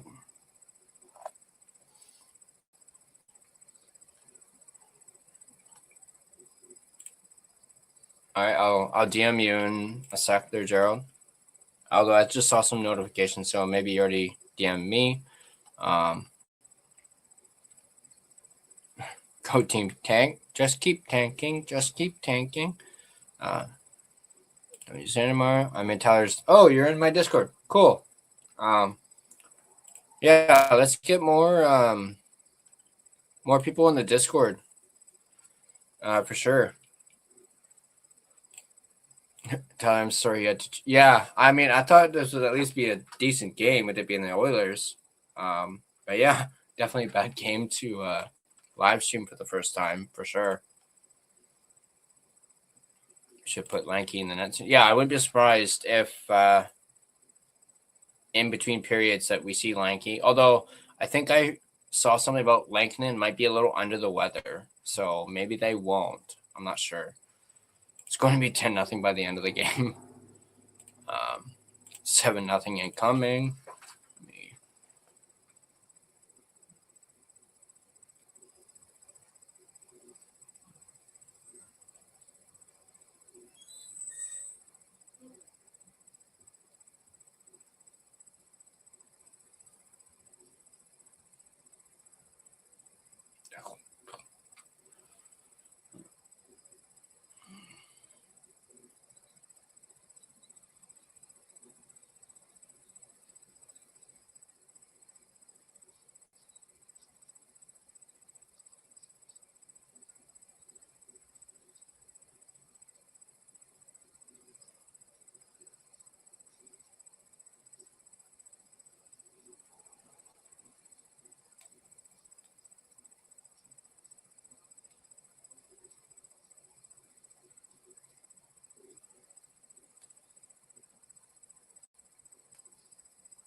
All right.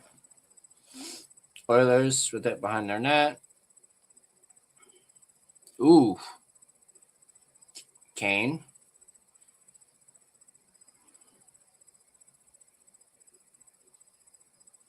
Oilers moving up. Up to Nurse. Sarah's still better. Nurse with a shot. Nice save by Tolopilo.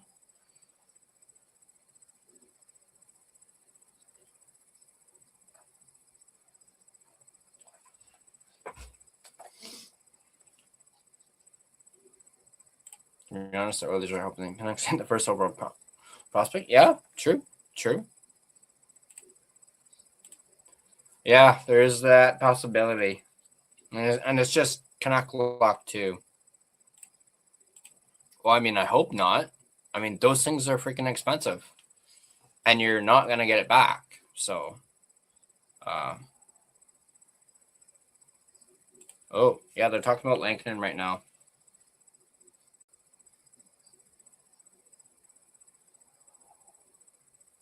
So, yeah, it looks like they're not going to put Lankinen in. Marcus Pettersson with a shot. Saved by Jari.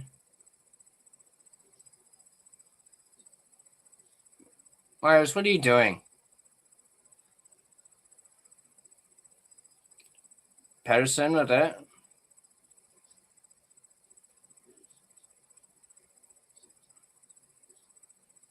Last minute of play in the second. Others up. Nuge. Kapanen. Pedersen with it. Just flips it.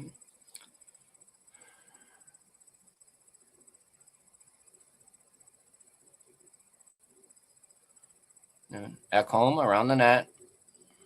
Back around the net again.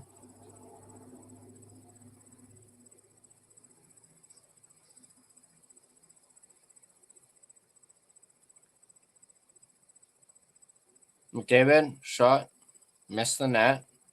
Not Langton. Tolopilo covers it. Yeah, I think they were just talking about that, and it doesn't look like Lankinen is going to play, just because he's feeling under the weather. So I don't think they put him in if he's not feeling great. Although at the same time, it's probably not fair to Tolopilo if he gets lit up, but.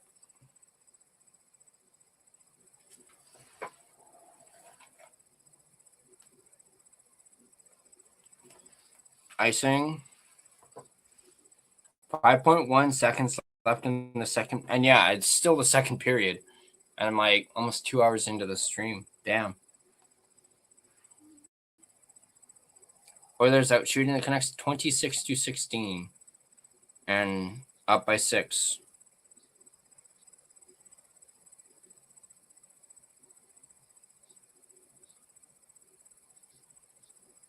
Canucks win the draw.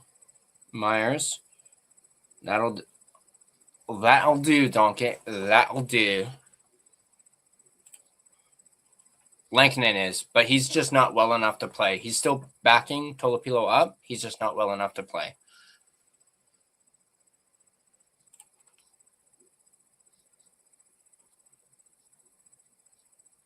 Yeah. Oilers are surprisingly playing well with. I mean, they still got McDavid. So. All right, there we go. End of the second period. Oilers up 6-0. Jeez. That hurts to say.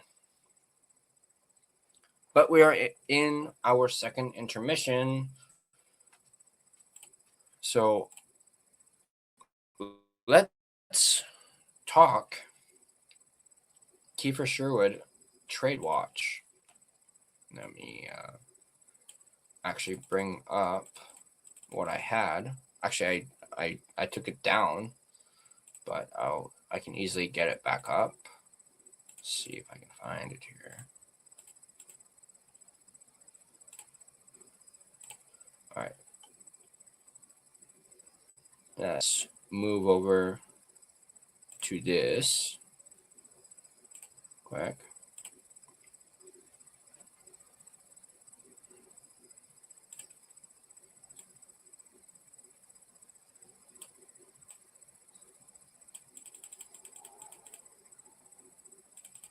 Where is it? There we go. All right. This is from an article. Appears Kiefer Sherwood's days as a Vancouver Canucks are numbered. We already kind of gathered that. Reports from Donnie Nolly's Rick Dollywall on Friday indicate that the Canucks have realized their asking price of a first-round pick is likely not something teams are willing to pay for his services, and are pivoting off that while still hoping to net first-round value in return.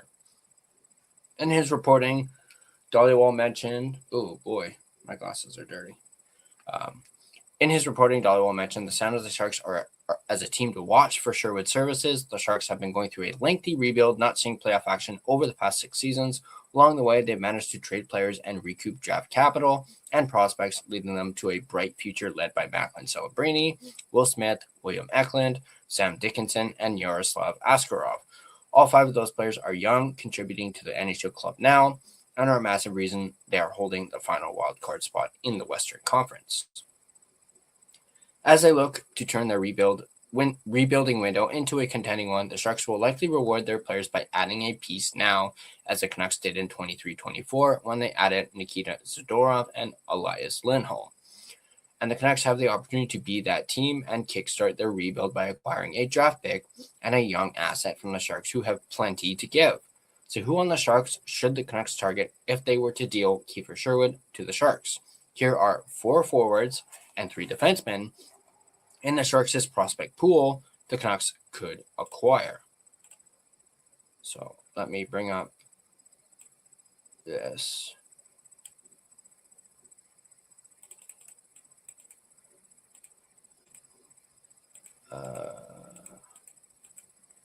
Here we go. I'm actually going to bring them all up. All right, now, here's the first one. Obviously, we talked about this in our Kiefer Sherwood trade watch video. We talked about Philip Bystead, and for those of you that maybe did not see it, Bystead is 21. He's 6'3", 210-pound Swedish centerman, drafted by the Sharks in the first round, 27th overall of the 2022 NHL draft. The very same draft year that the Canucks were actually apparently pretty interested and high on him in that draft year. After spending his draft plus 1 and 2 seasons in the SHL, Bystead came overseas for a quick 8-game stint with the Barracuda in 23-24, where he scored 4 goals and 7 points. He followed that up with a 12-goal, 31-point first full season at the AHL level. This season has been Bystead's coming out party as he's centering the Barracuda's top line with Quentin Musty and Cam Lund, 2 names who we will get into a little bit after this, and has tallied 10 goals and 28 points through 33 games this season. Dollywall named Bystead on Friday as somebody the Canucks might be targeting, which is part of the reason why we mentioned him in the Trade Watch video. There is a centerman in their system, Philip Bystead, who the Canucks really liked in his draft year in 2022. Daily Faceoff's Stephen Ellis broke down every team's top 10 prospects. Heading into the 25-26 season, Ellis ranked Bystead as the Sharks' 9th best prospect and provided us with his thoughts on the Sharks prospect. Bystead made the move to California last year, and he put up a decent 12 goals and 31 points in 50 games. The Swedish center has a ton of muscle, and he loves to put it all behind his shot. He's a good skater, plays a reliable two-way game, and is equally good as a shooter and a passer. I can see him becoming more of a bottom 6 forward for the Sharks, but you could also put him in a shooting location on the power play and feel confident in him. Next up, 40-plus points in the AHL for the 21-year-old. So that is Philip Bystead that we talked about in our Sherwood Trade Watch video, which if you guys haven't seen, go ahead and check it out if you guys want. Moving on to the next name, and we kind of hinted at him. We have Quentin Musty. Musty, 20 years old, is a 6'2", 205-pound American left winger, drafted by the Sharks in the first round, 26th overall of the 2023 NHL draft. He tore up the OHL in his draft plus 1 season with the Sudbury Wolves, scoring 43 goals and 102 points in 53 games. Musty split the 24-25 season between the OHL and AHL and is now playing top-line minutes for the Barracuda, tallying 8 goals and 24 points with 30 penalty minutes through 32 games of his rookie season in the AHL. Ellis ranked Musty as the Sharks' 5th best prospect. Here's Ellis's thoughts on Musty. Musty had an eventful season, which started with a trade request out of Sudbury that was never granted. He still managed to put up wicked numbers, including 30 goals and 59 points. An injury prevented Musty from playing with the USA at the World Juniors, although reports indicated he wasn't getting invited anyway. So yeah, not a typical year for a top prospect, but Musty made the most of the opportunities and then proceeded to close out the year with the Barracuda. I expect him to take a run at making the Sharks out of camp this year, but it feels like more time in the AHL is exactly what he needs after missing the first half.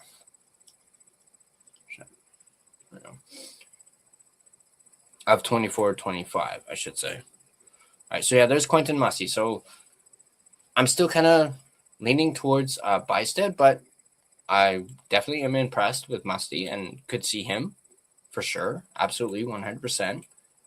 No, I do like the size of these wingers that the Sharks have. Where's the next one? Here's the next one. Cam Lund, who we mentioned in the first one. Lund, 21, is once again 6'2", 195-pound American center drafted by the Sharks in the second round, 34th overall of the 2022 NHL draft. So the same draft as Bystad. Following his draft, Lund spent the following 2.5 seasons with the Northeastern University of the NCAA before debuting in the NHL at the tail end of the 24-25 season. With the Sharks, Lund scored 2 goals and 1 assist for 3 points through 11 games. This season in the AHL, Lund has shifted to the right wing with Bystad and Musty, where he has 5 goals and 14 assists for 19 points through 28 games. Ellis did not rank Lund among the Sharks' top 10 prospects. Here's what Elite Prospects had to say about Lund in his draft year. Already armed with an NHL shot, Lund's a threat from distance in the USHL, but instead of settling for low percentage shots, he's always looking for inside lane opportunities.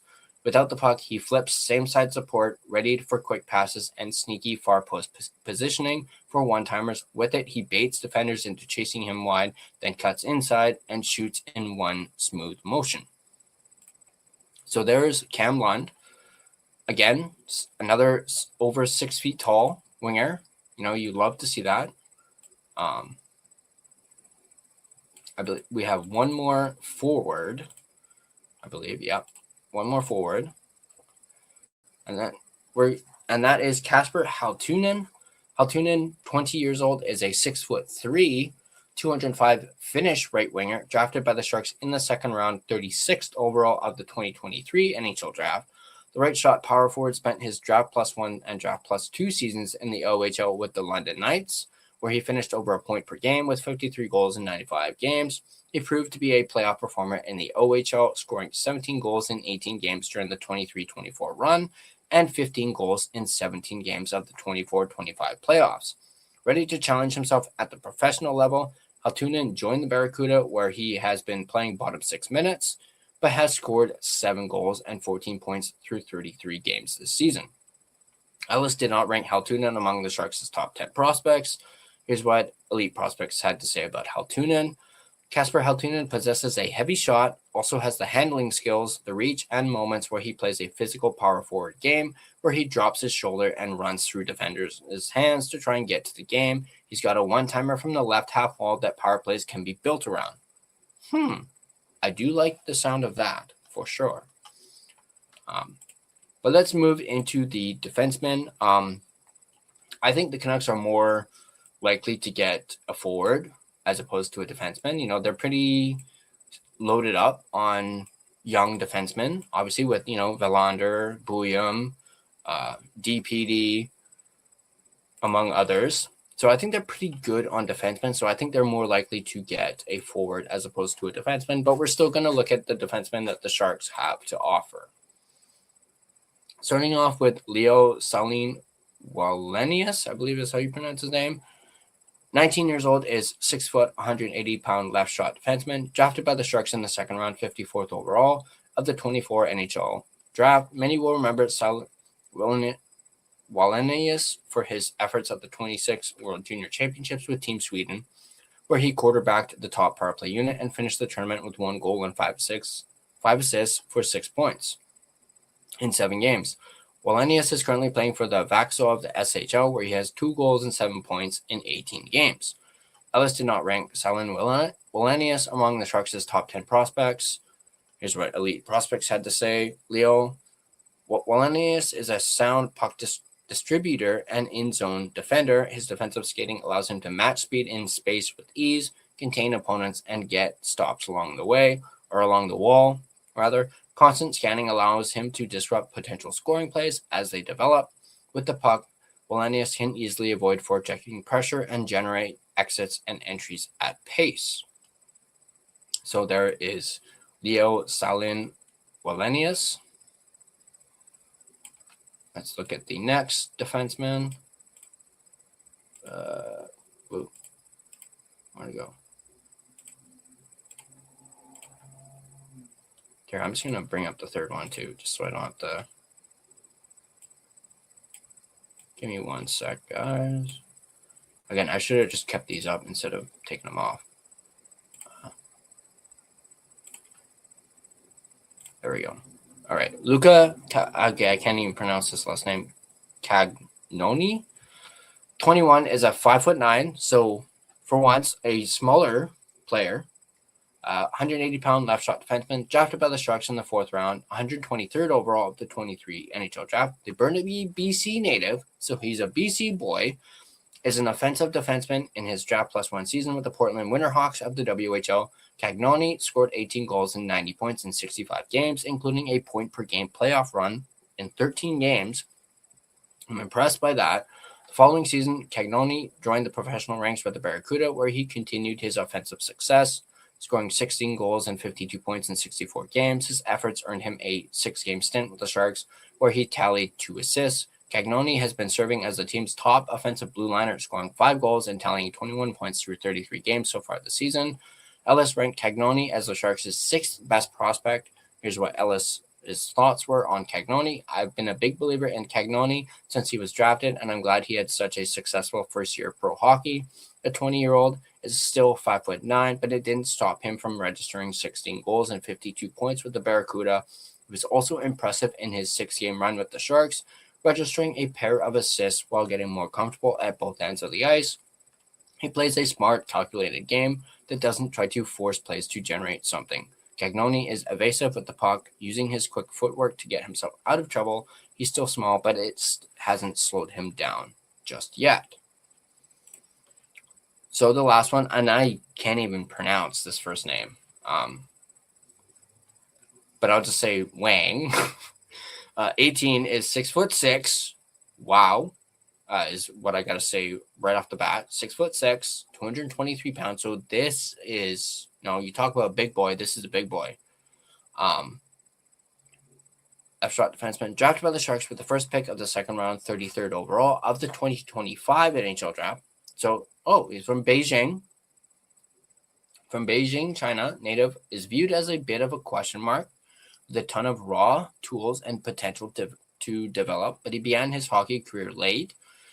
Wang started the season with the Oshawa Generals, where he scored 2 goals and 13 points through 28 games, but has since been traded to the Niagara Ice Dogs, where he has 2 points in his first 2 games. Ellis ranked Wang as the Sharks' 10th best prospect.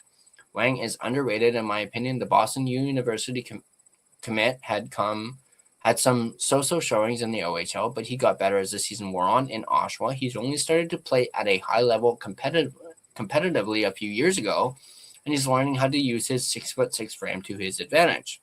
The Beijing, China native can skate well and has good offensive instincts. Moving forward, reading plays on the rush will be something he needs to work on, but the raw talent is there. The Sharks took a gamble selecting him when they did, but I think it's going to work out. So very interesting. I do like the 6'6" frame for sure, but again, I just think the Canucks are more likely to get a forward than a defenseman at this point, especially if they were to trade Sherwood. But now that we've gone through the players, let's look at the draft picks that they have. So yeah, Sharks are rich with picks in the first 2 rounds of the 26th draft. They have their own and the Edmonton Oilers' first-round picks. However, according to Dolly Wells' reports yesterday, we obviously mentioned the Canucks appear willing to budge on their first-round pick ask and are comfortable with a second and a prospect. Luckily for the Canucks, the Sharks also have 2 second-round picks, their own and the Colorado Avalanche's acquired in the Mackenzie Blackwood trade. The Canucks are willing to move their ask down to a second-round pick. It will be crucial that they return the Sharks'. With the tear Colorado is on this season, that pick will be 60th overall at the earliest, basically a 3rd-round pick, whereas San Jose's would likely finish somewhere in the middle of the round, depending on if they make the playoffs or not. I think there's a good chance the Sharks actually do make the playoffs this year, and you guys can quote me on that. Package involving Bystad or Musty, along with the Sharks' 2nd-round pick, would be a decent return for the Canucks if they could not land a first, which at this point isn't looking likely. So there you guys go. Let me get back to here. So there you guys go. There's some additional names from the Sharks that the Canucks could likely target in a Kiefer Sherwood trade. So let me know in the chat what you guys think. I know that was a bit of a mouthful from me, and I'll take a look at the comments here. What's your score prediction? I'm going to say 11-0 at this point. I'm just going to go ahead and say that. LOL feels like the Hughes Bowl from Halloween 2024. Excuse me, 4? Oh, it's ugly. Don't feel bad. I'm drinking a case of beer. Awesome. I mean, I was about to say, you wanna share them beers? I mean, I could use a beer right about now. I think the third period's about to start. Do you want me to be a mod? Yeah, sure. I don't mind. Let me actually quickly do. I just completely forgot to do my sponsor read, so let me quickly do that before this third period starts, and we'll get into that. So I'm gonna start off by thanking my primary sponsor, DraftKings Sportsbook, the official sports betting app of the NHL. Which me look quickly. Where is it? There it is. Never experienced the jaw-dropping moments that make hockey? Well, you can experience them all with DraftKings Sportsbook, an official sports betting partner of the NHL.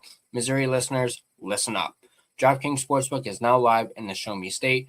New customers, this one's for you. Bet just $5, and if your bet wins, you'll get $200 in bonus bets instantly.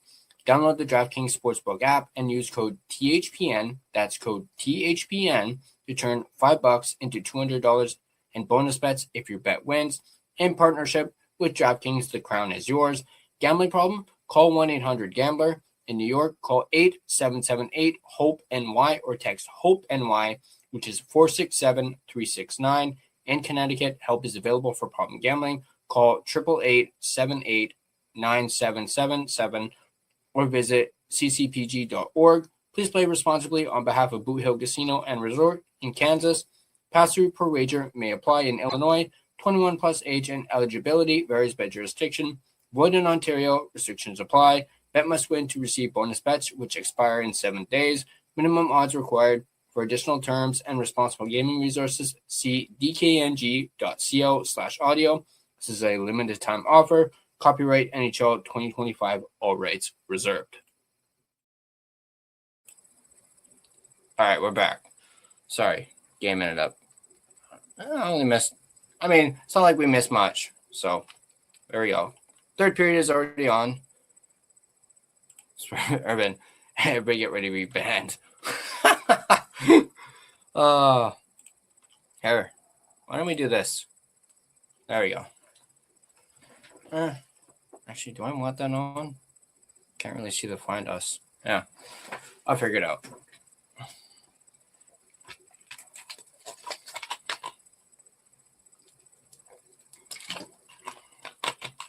Five 1-1. Jari against the Canucks. Wow.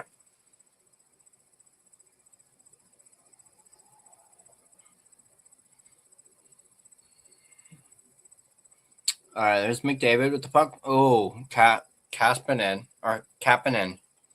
Swing and a miss. Swing, better. Oh, saved by Jari.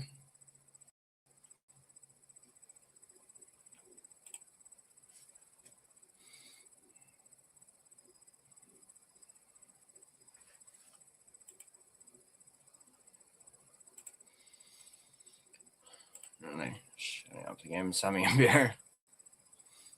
All right, puck down to the Canucks end.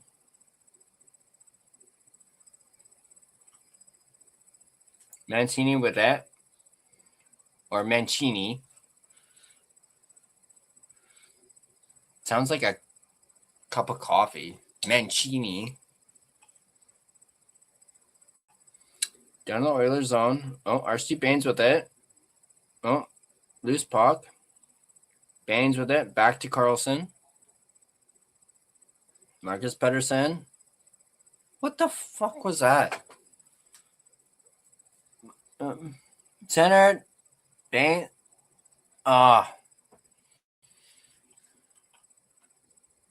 Oilers get it out. Hronik with it. Passes it up to Sasson, I believe. To Carlson. Tips the puck in. Bouchard.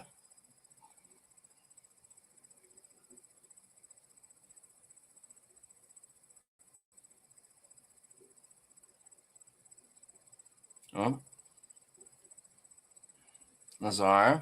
Drop. Stump. Manjo Payne. William. Manjo Payne. To Bouchard. Myers with it. Oh. Ooh.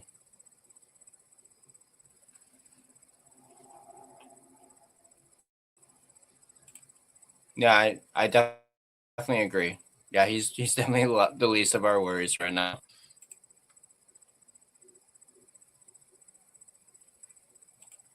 Although I will say I don't like them scratching Hoglander for the second game in a row. But I guess, see how Baines does. And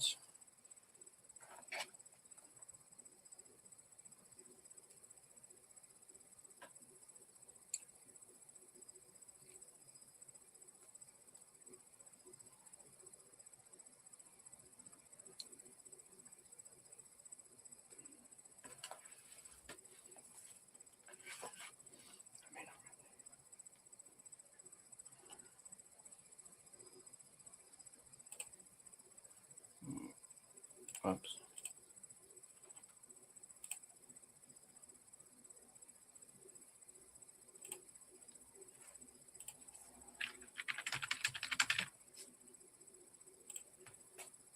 Oh.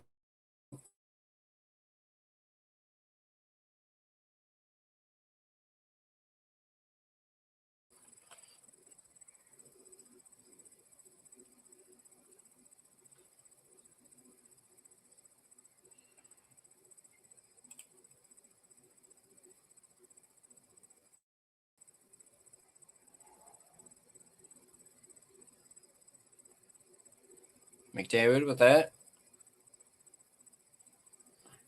Oh. Off Tolopilo.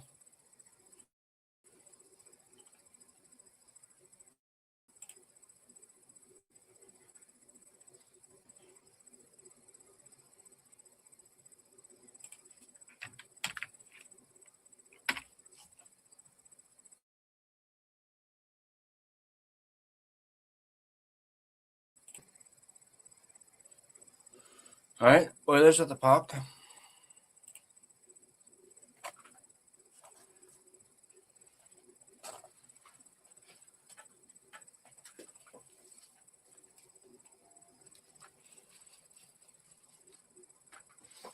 I know I look silly, but looks like we might be joined by Gerald briefly here on the live stream. So that's why I'm putting these headphones on. All right, Ogren with it. Oilers bringing it back down. Savoy.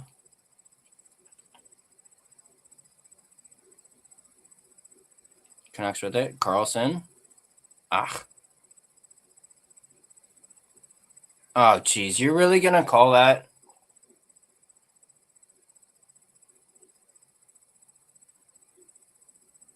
I mean, it was pretty obvious, but come on.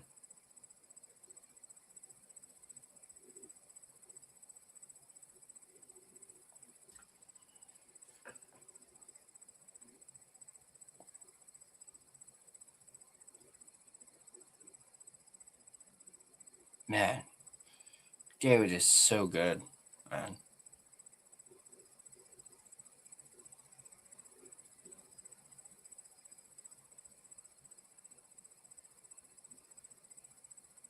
Oh, yeah. Yeah, that's tripping. Okay.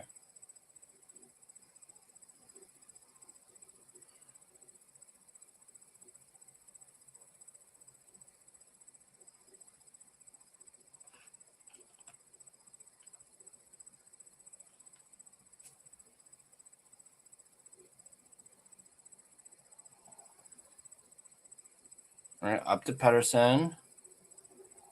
Pedersen. Oh.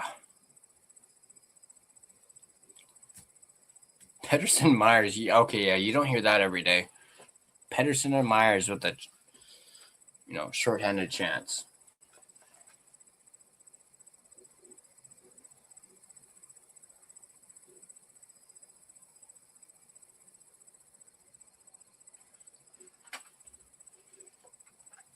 All right. Canucks dump it down the ice.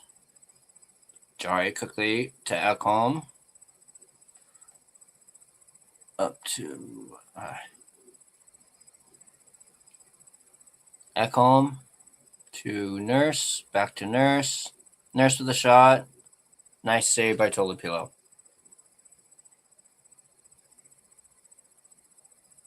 Sarah's better.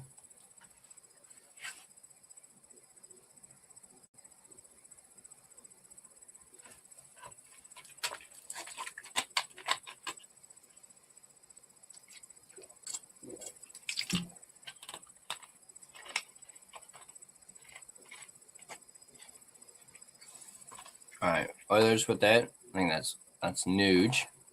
Oh, free to Besser. Besser's just gonna rip it down the ice.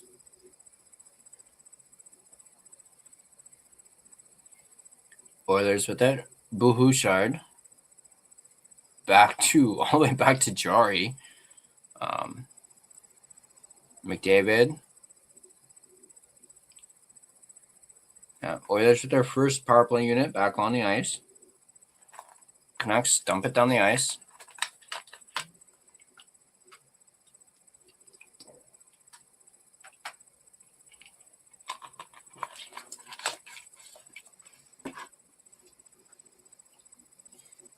No, whistle.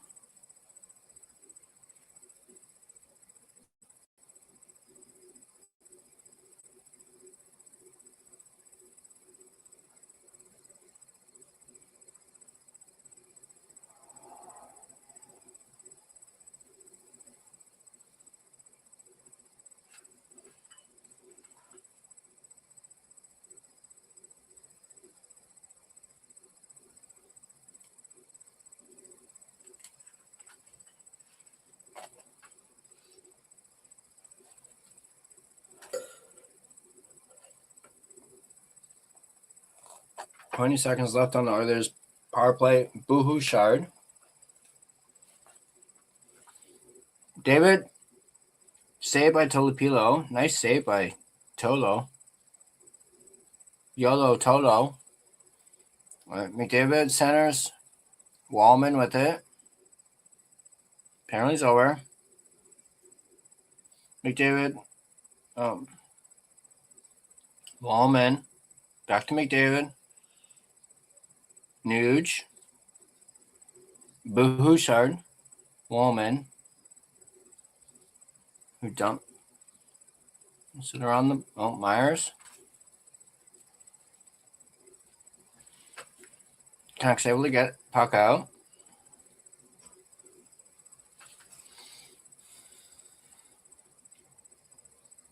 Eight and a half minutes into the third period. DeBrusk moves the puck back out. Kapanen over to Podkolzin. Around the boards. Back to Kapanen. Frederick. Podkolzin with a quick chance. Kapanen. Frederick. Behind the net, Podkolzin. Emerson with a shot. Deflected. Ooh. Nice save by Tolo. Yeah. Ratu couldn't get there. Ugh.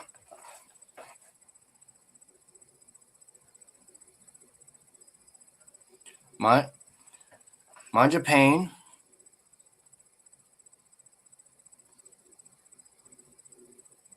There's nice save by Tolopilo.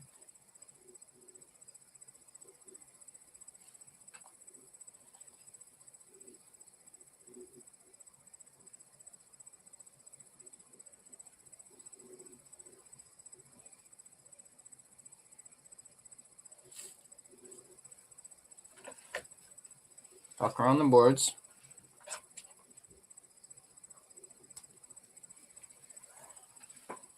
Oilers, Jan Mark. Ooh, nice move. What? Oh, Manja Payne misses. Misses the net. That was a nice setup for sure. Besser over to Marcus Pettersson. He's just going to dump it in. Kane.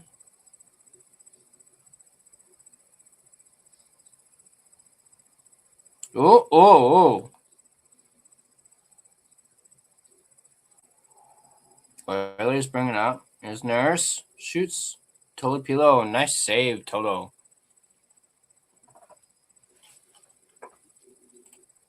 I know, right? Like, geez. I am going to live stream the game on Monday as well. So hopefully that one's a little bit better.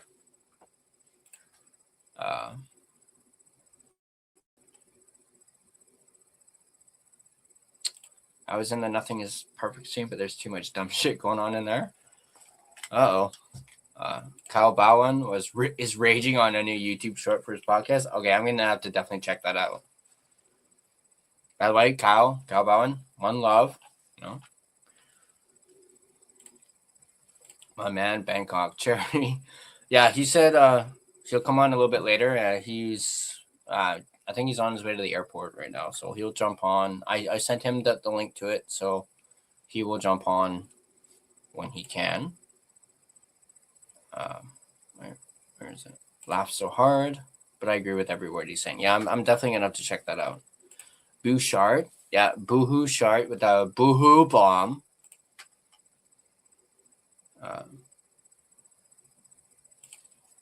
Yeah, he will. I sent him the link, and then he said that he'll come on in a little bit later.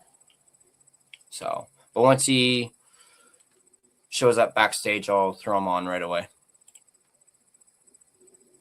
I really need to hear Urban and Ferlin. Thoughts about this game? Ferlin. You mean Gerald, I believe? So there ain't no veteran on our team that is good. We are that bad. Nobody with heart, nobody who wants to win, nobody who cares. Duo, I absolutely love your fucking passion, man. He sharts on the bench. Like, what is this team? What are these? Who are these bums? Ray Ferraro and Shorty. By the way, I did reach out to, I guess I may as well spill it on here. I reached out to Ray Ferraro, see if I could try and get him on the podcast. I haven't gotten a response yet, but I did reach out to Ray Ferraro and Darren Dreger. So we'll see if they respond to my email. All right, here we go.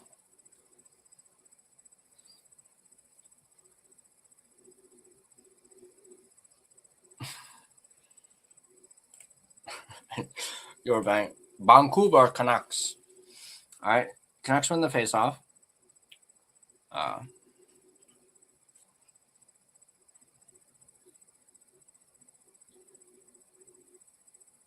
What's the whistle for? What? For what?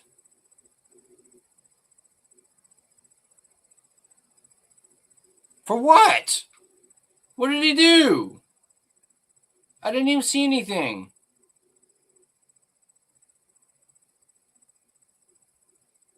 What the fuck?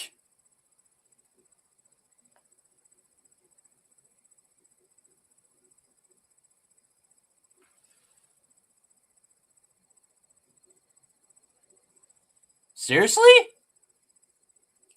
You're gonna fucking call that? That is fucking soft. What a fucking soft penalty, man. What a joke. Get the clapper on as a guest. Ooh. Bobby cursing. Bobby getting a little uncensored. Oh, woman off the post. Yeah, what a soft fucking penalty that was. Like, are you fucking kidding me? I'm getting a little uncensored. That's got me a little hot.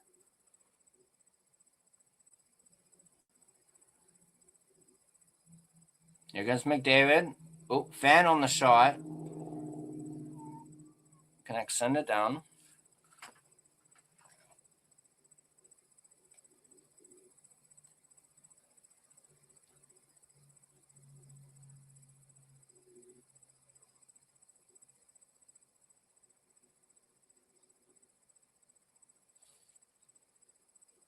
Holman, Bouchard, McDavid.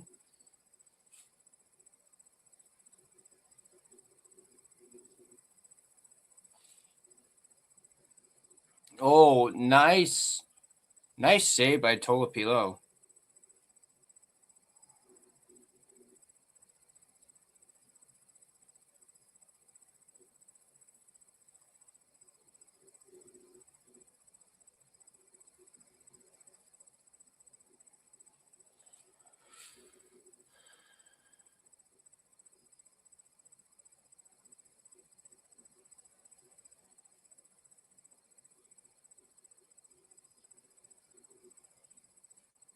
Oh.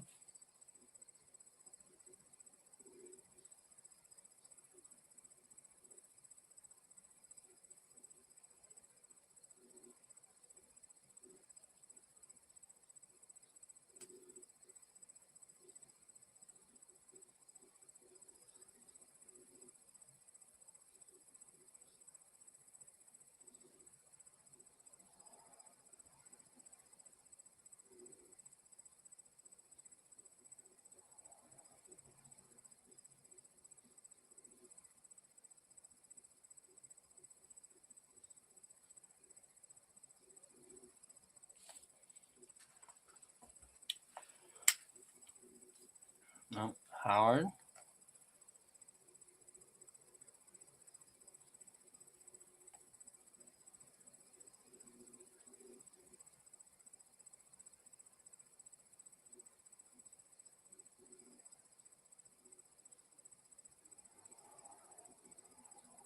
Oh wow, they actually called a penalty on the Oilers. Yeah. Rosling off for high sticking.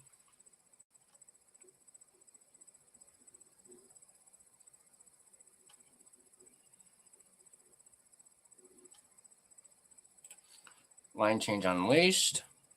Oh!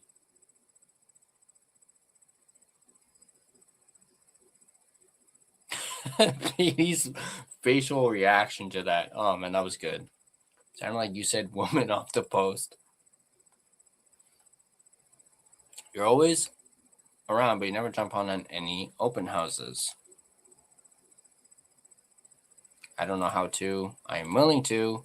Maybe when I'm sober, though, I have a Discord if that's how it's. I don't know if I can do Discord. But if you have any socials, I can send you like a link for it. What? Is this like Bloodline? Is that what that is? Bloodline? Ones to the sky?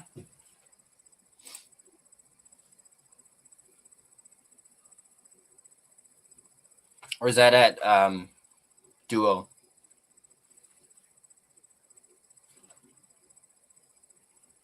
Ah, okay. You were pointing at the comment. Okay. Cool.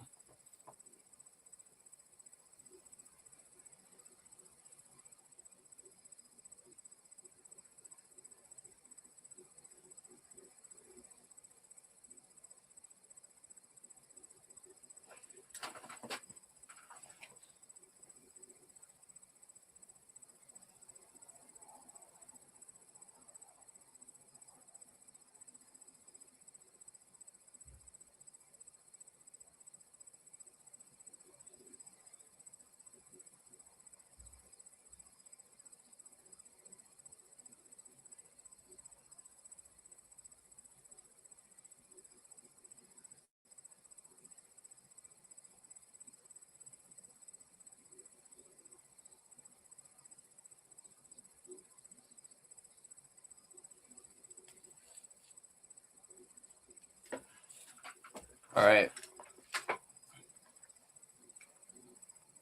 Yeah. We'll see how this Canucks power play. Maybe they can actually get a puck in the net. Here's Bouillon. Pedersen moves in. Nice moves.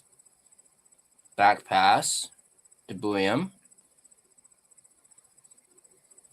Pedersen down the Busk. Jams one in. Jari with a nice save. That was a good chance. That was a good chance.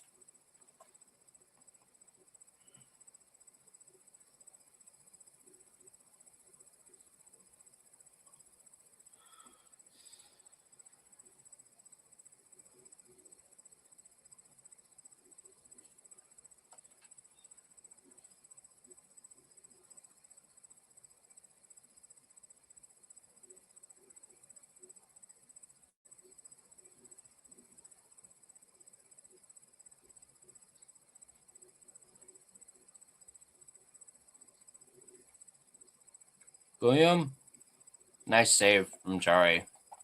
Good chance for William there.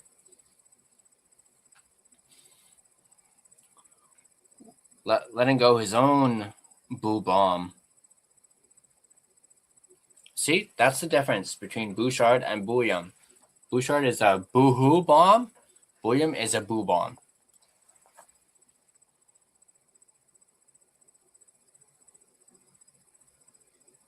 Yeah, I gotta say, Jari's been pretty good.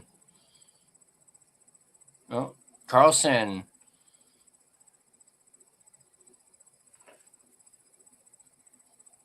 Canucks have had some good chances on this power play, I have to admit.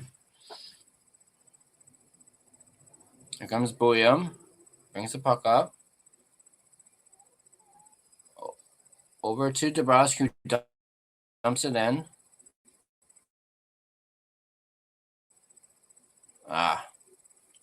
Here's Kevin. Podkolzin around the boards.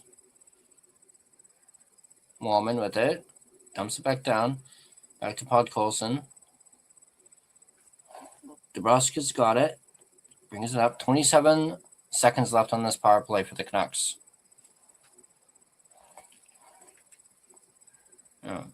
Here's the second unit now. Wielander up over to Hronek. Hronek around the boards for Garland. Back to Wielander. Kane. No. Oh. That was a nice chance there. So the Canucks over 1 on the power play.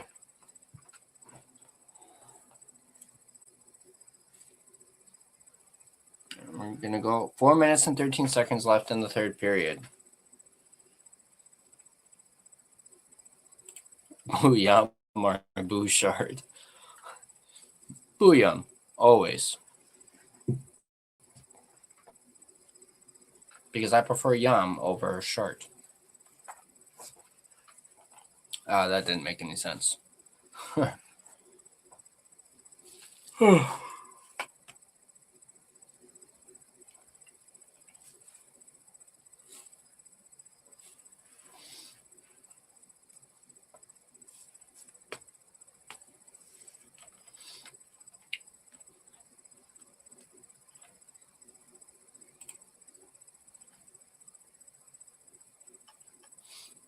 Advertisements.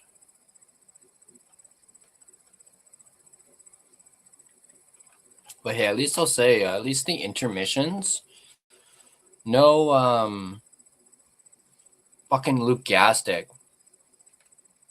I'm happy about that. No, I'll admit I was a little worried about that, with it being an Oiler, us against the Oilers. Can't fucking stand Gastic, man. Oh, great. Now they have a Cavendish freaking fries commercial. Now it's making me hungry. All right, here we go.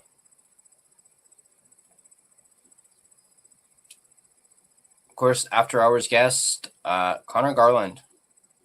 Yeah. Yeah, Bobby just mentioned it. Yeah. Connor Garland, guest on After Hours after this game.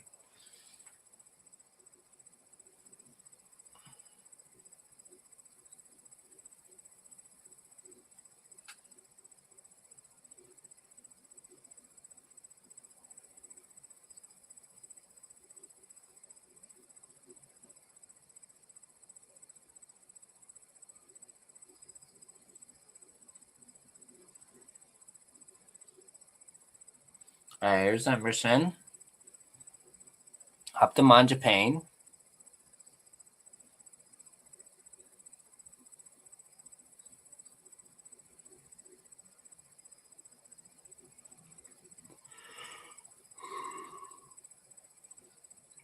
Here's Kane. Bringing it up.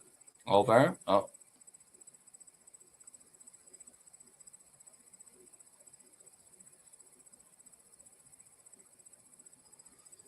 Myers with it.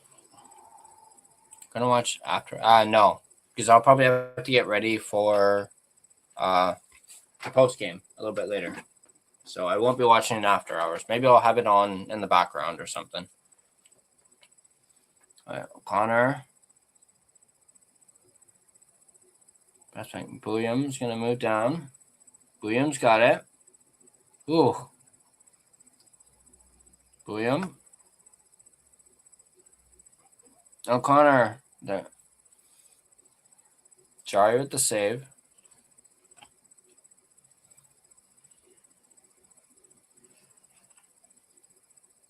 Oh, hey, Rain. How's it going, man? Every Canuck game I watch at this point, it just makes me more excited for the Club 500 buffet tables and inclusive drinks. Oh, yeah. Oh, yeah. Yeah, that'll definitely get you through a game like this, for sure.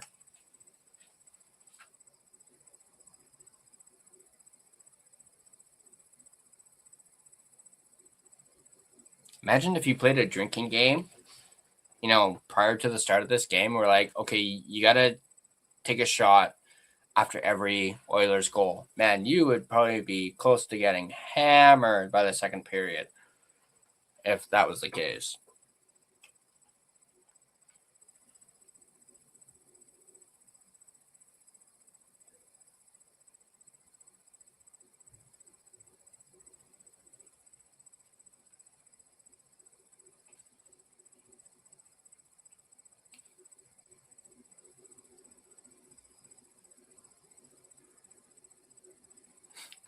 Take a shot after every Oilers goal. All right.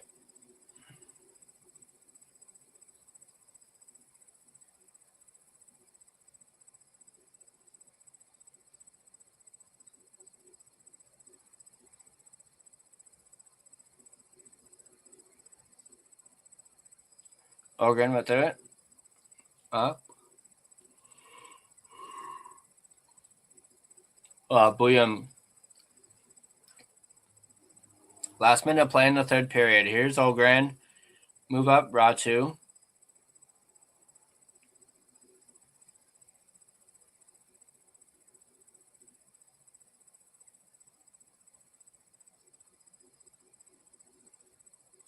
Oilers bring it down. Jan Mark. Drives the net. Good chance.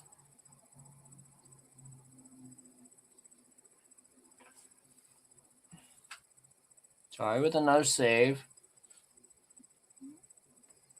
Woman flips it.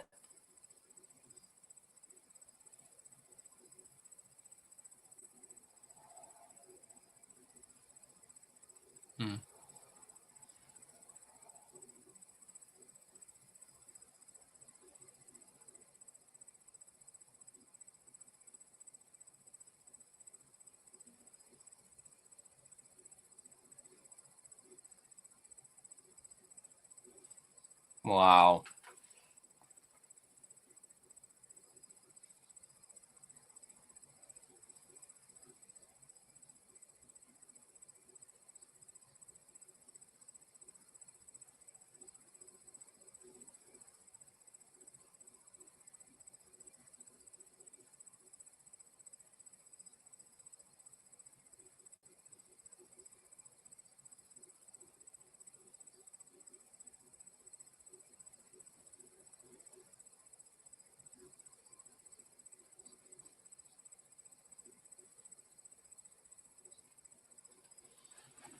Well,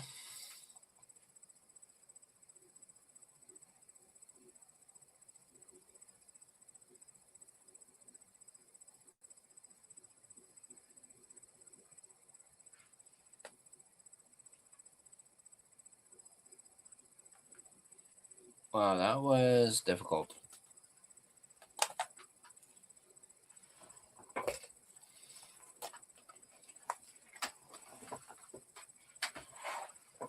Not exactly what I had in mind for my first game live stream, that's for sure.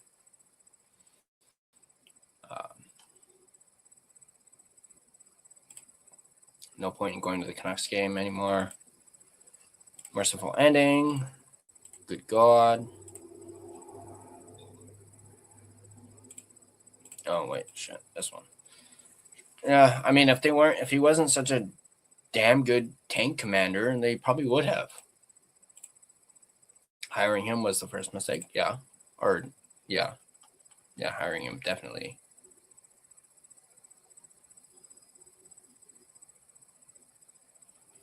Just this club is so bad. We're the joke of the league with the most overpaid core. Now they just have to live with it. Drink some beers, YOLO. We have zero heart. Zero heart in this club. Two guys who wanted to win, gone. No wonder they hated Peter. Yeah, 6-0. Definitely embarrassing. Not the score that I was expecting. But yeah, they just let that second period get out of hand for sure. Absolutely 100%. That was, yeah.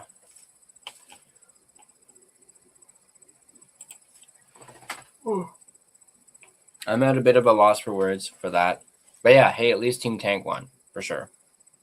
Yeah, you're absolutely right, Alfred. Just keep tanking. Just keep tanking. I don't know. Maybe. I don't know. I mean, but would you want things to turn around? Is the question. But possibly. I mean, just look at how Abbotsford had all those players out of the lineup, and they were still able to win. And I believe Russell mentioned this on Censored the other night. You know, Abbotsford had like, what was it, 9 players missing from their lineup, and they were still able to win despite having 9 players out of the lineup. And that, I think, is, just shows you how good of a coach Manny is.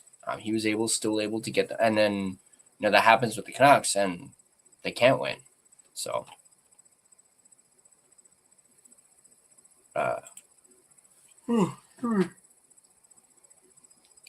maybe that game made me all sleepy. I don't know. 6-0 is generous. Oilers could have made it worse. Yeah, I definitely agree. I think maybe they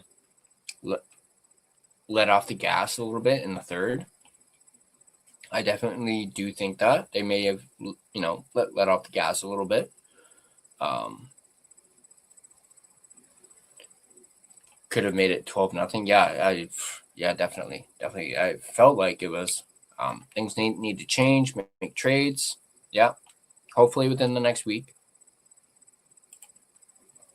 Where's the heart and pride?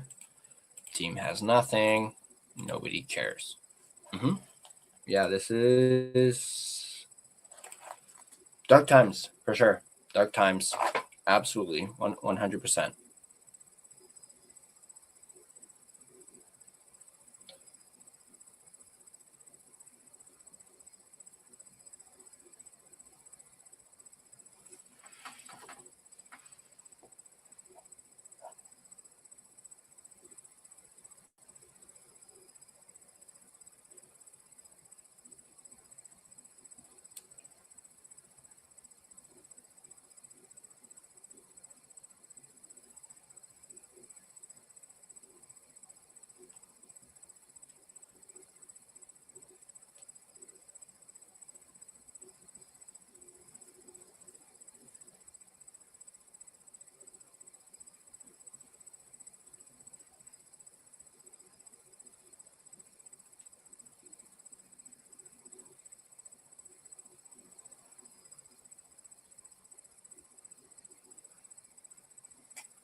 I think Quinn leaving was deserved. He's more happy. And yeah, he definitely is happier in Minnesota. I actually saw some highlights, I think, from a game the other night of Quinn basically throwing it on net and it finding, I believe it was Hartman's stick, and he just basically just tapped it in. And it was a beautiful goal.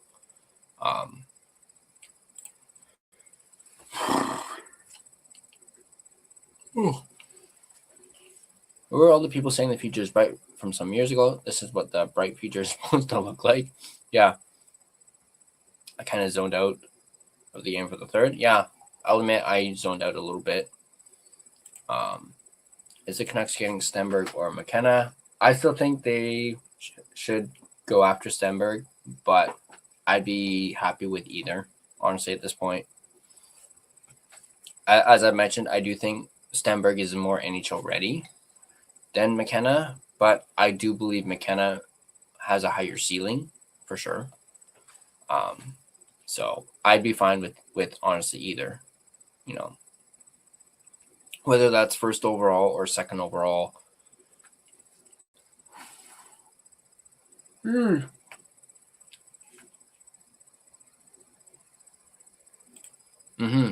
I did see that. Thank you for sending me that, Alfred. I watched that, and actually a few of my friends saw it too, and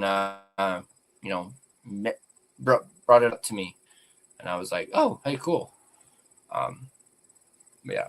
I'm not sure if I'm gonna actually live stream the draft. I mean, that's a really good idea, for sure. I might look into it, maybe. I do know I'm going to be doing some sort of draft content with Dave Hall. He actually brought it up on last Monday when I had him on the podcast. He actually brought up, we should do something closer towards the draft, or that he mentioned that he'd be open to doing something closer towards the draft. So we're definitely going to do something like that. If that ends up being, streaming the draft, we shall see. But that's a very good idea, Harry. I might actually consider it. Who won? Nurin Bia 1298. Where have you been? By the way, the Canucks won. McKenna is 17, playing against college men at Penn State. Yep. My wife's alma mater, Penn State. Oh, there's one. Maybe like a live reaction. Yeah. Well, I think most definitely, if the Canucks win the lottery and get that first overall pick, definitely, for sure. I'm just waiting to hear back from Gerald, because he might actually come on for the post game.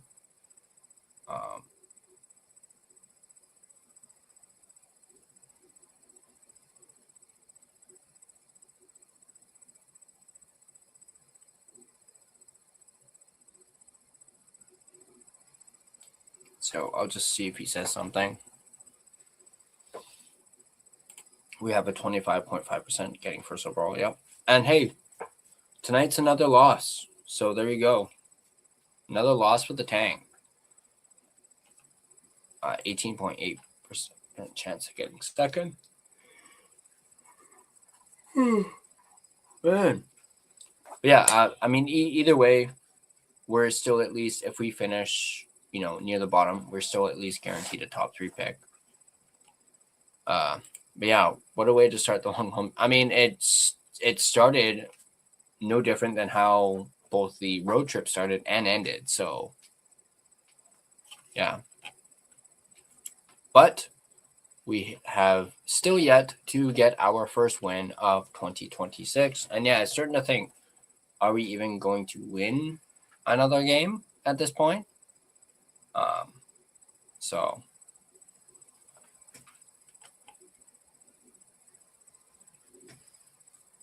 I gotta stop yawning.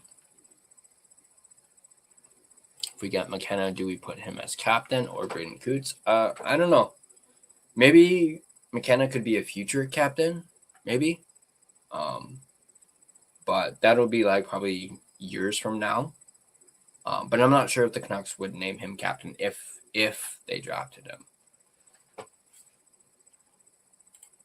Yeah, I mean that's what happens when you watch 6-0 thumping. I guess it puts you to sleep, or maybe that's what watching the Canucks does to me these days. It puts me to sleep. No, no, it's watching this Canucks game is like being on the receiving end of a GTS. Go to sleep. So it is 27 loss for Vancouver Canucks now. Yep. Yeah, that is true about McDavid. But McDavid is also a generational player, too. So you have to take that into account as well. That it was Connor McDavid. I wouldn't say McKenna has, I mean, some people call McKenna a generational player, but I don't think he is. At least not, McDavid level. Just work stuff. Yeah. He might come on for the post game because he mentioned an hour around 9:30, and I don't know if I can keep this going for another hour because I have to set up for the post game. So,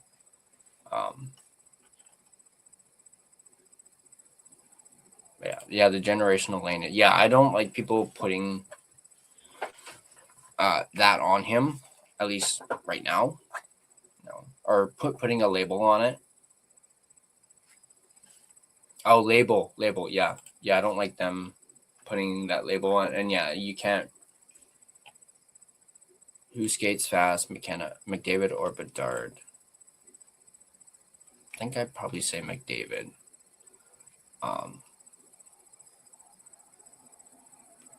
Yeah, I think I'm gonna go with McDavid on that. I mean, they're both fast, but we've seen like McDavid's speed. I mean, we've seen Bedard's as well, but we've seen the speed that McDavid has, and he's just able to, that's not to say he'll be bad as far as McKenna. Check NHL Edge for skating. Actually, I'm going to do that right now. Let's do that right now.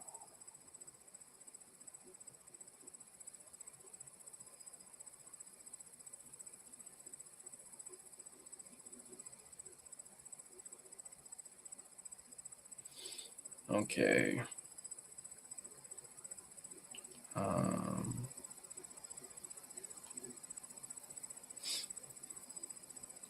Okay, so are we talking speed, Harry, I presume? Like who's faster? Like who has the fastest speed? Because if that's the case, it's Connor McDavid at 24.61, and that's his max speed. So 24 miles per hour.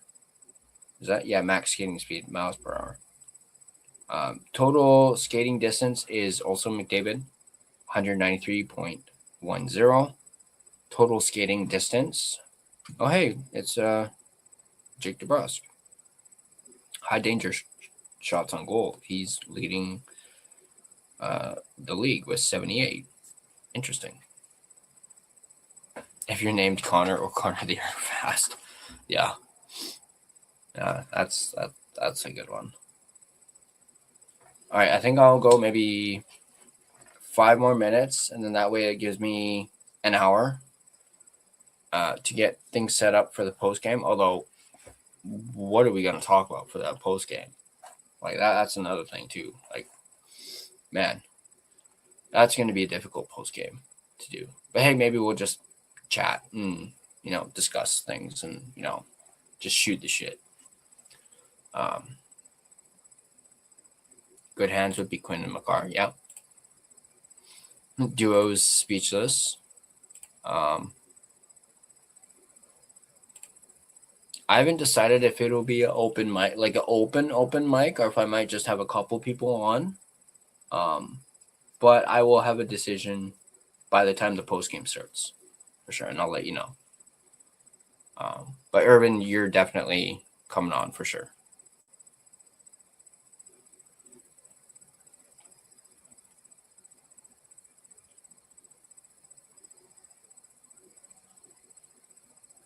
How is it possible with our superstars being paid big bucks? Very true. Oh yeah, don't worry, Swerve. You'll be on for sure. Sherwood gets traded. Do you think Jake DeBrusk, Garland, and maybe Bluger gets traded? I could see DeBrusk, even though I kind of at first was like, it's not going to happen. But apparently, I've heard that he's willing to waive his no move. Garland, I'm hearing that the Canucks do not want to trade Garland. They want to keep Garland. So don't expect Garland to be moved anytime soon. But then again, that could always change. Bluger, I could see because I believe Bluger is a pending UFA. So Bluger for sure, I could see being moved. Speaking of Bluger, apparently Hedel and Bluger have shed their non-contact jerseys, so they could very well be back at some point during this homestand. So I guess there's a little bit of positivity or something coming out of this game or for this homestand that we could be getting both Hedel and Bluger back at some point during this homestand.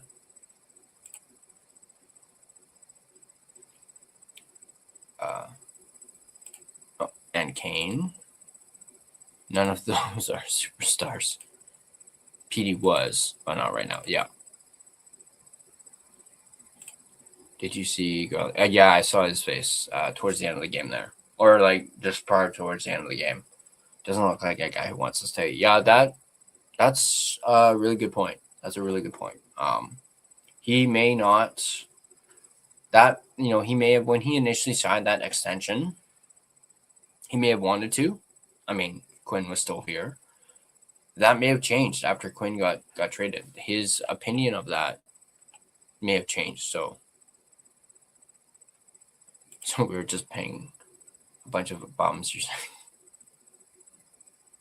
Brock Besser isn't fast anymore. Only one goal. Yeah, Besser hasn't been. His speed is definitely dipped for sure. I mean, I don't even think Besser was even all that fast to begin with for most of his career. I may be wrong on that, but he's definitely not fast now. Yeah, for sure. And I know that's what a lot of people talked about when it came to re-signing him. They were very critical of his speed and saying that he was very slow. Yeah.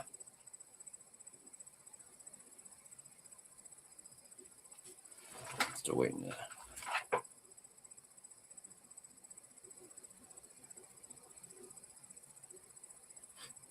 Looks like Kempner is on right now.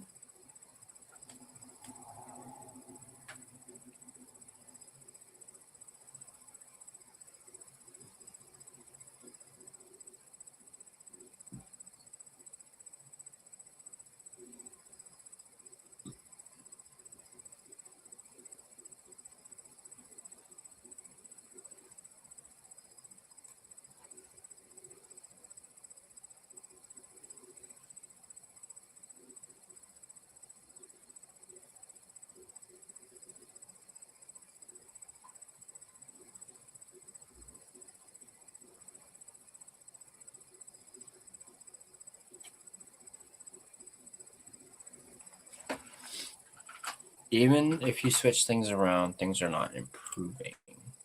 True. The line combos aren't working. Yeah, I do think they need to shake up the lines for sure. Although it's easier said than done, considering how terrible Foote has been with his line deployment. The only one out of those that is absolutely baffling is Marcus Pettersson. I'll explain why later. Okay, I'm intrigued by that. I mean, I did do that, Marcus Pettersson. If could you maybe get a first round pick back? Essentially get back what you paid for Marcus Pettersson.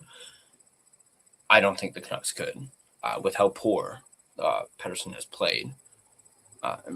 Marcus, that is. But apparently that video was quite the hit. Actually, how many views is that video at right now? Because I was a little taken back and surprised by how well that video did. Let me look real quick. Where is it? Okay, so yeah, that Marcus Pettersson video That's it. Over 1,000 views. Over 1,000 views. A video about Marcus Pettersson. I mean, don't get me wrong. I'm not complaining. But I was a little surprised by that. I will admit. Because I didn't think that video would gain a whole lot of traction. Just because, it's Marcus Pettersson. So, but yeah, no, that Marcus Pettersson video, if you guys haven't seen it, go ahead and check it out. Add to those 1,000 views. But that kind of caught me off guard. So I was a little surprised by that. But again, I'm not going to complain. It's views and hey, it's watch hours. So I'll take it. Do you let Adam Foote leave now or the end of the season? I would say end of the season. Yeah. If they're going to do anything, I don't see it happening until the end of the season. So I got Bruno Mars tickets. Awesome. Yeah, a buddy of mine was actually just talking to me about Bruno Mars.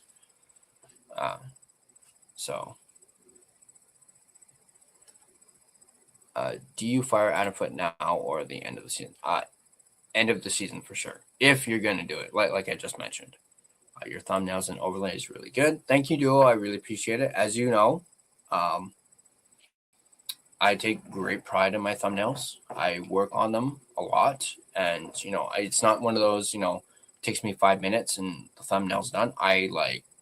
Sometimes it can take me hours to do a thumbnail just because I'm so, I'm basically my own worst critic. And, I'm a perfectionist when it comes to my thumbnails. So if I don't like how something looks, I'm going to redo it. Tyler, post game is going to be a separate stream. Yes, because I want to do my scoreboard. So that's going to take me a little bit of time to do. And then I also want to get notes and whatnot. So yeah, it'll be a separate stream. Will be post game. I think you do a great job with your digital. Oh, wait. What do you mean by that? What do you mean digital? I mean, I appreciate the compliment, but what do you mean by digital? Like my digital presence or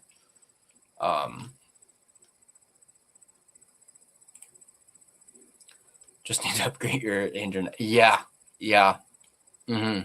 I mean, you know what? Nope, I'm not. I'm not gonna say no. I'm gonna keep my mouth shut.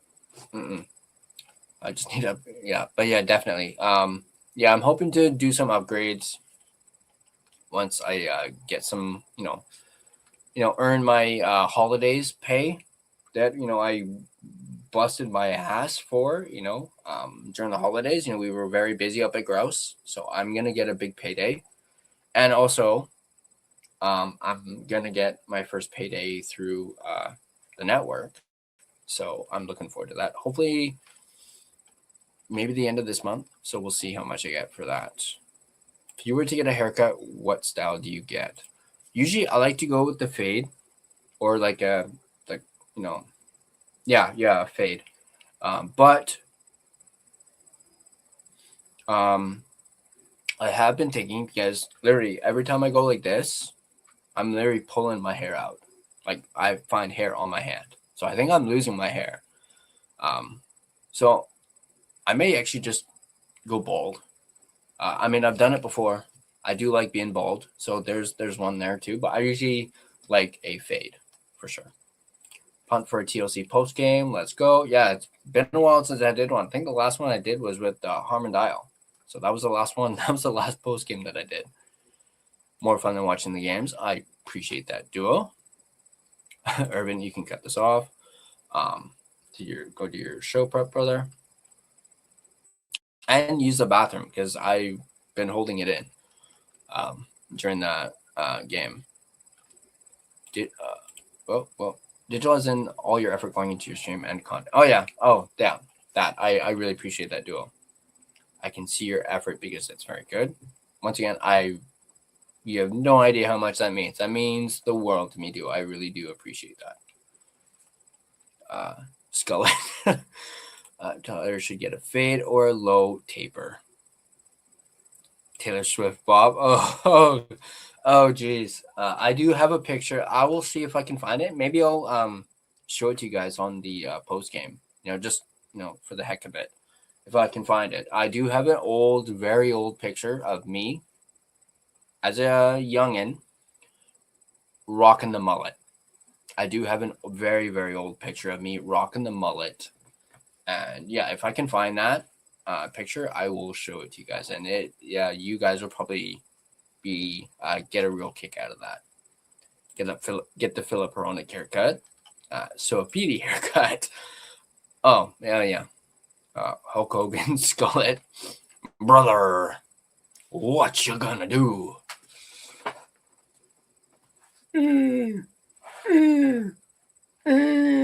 Sorry, that was my Hulk Hogan impression.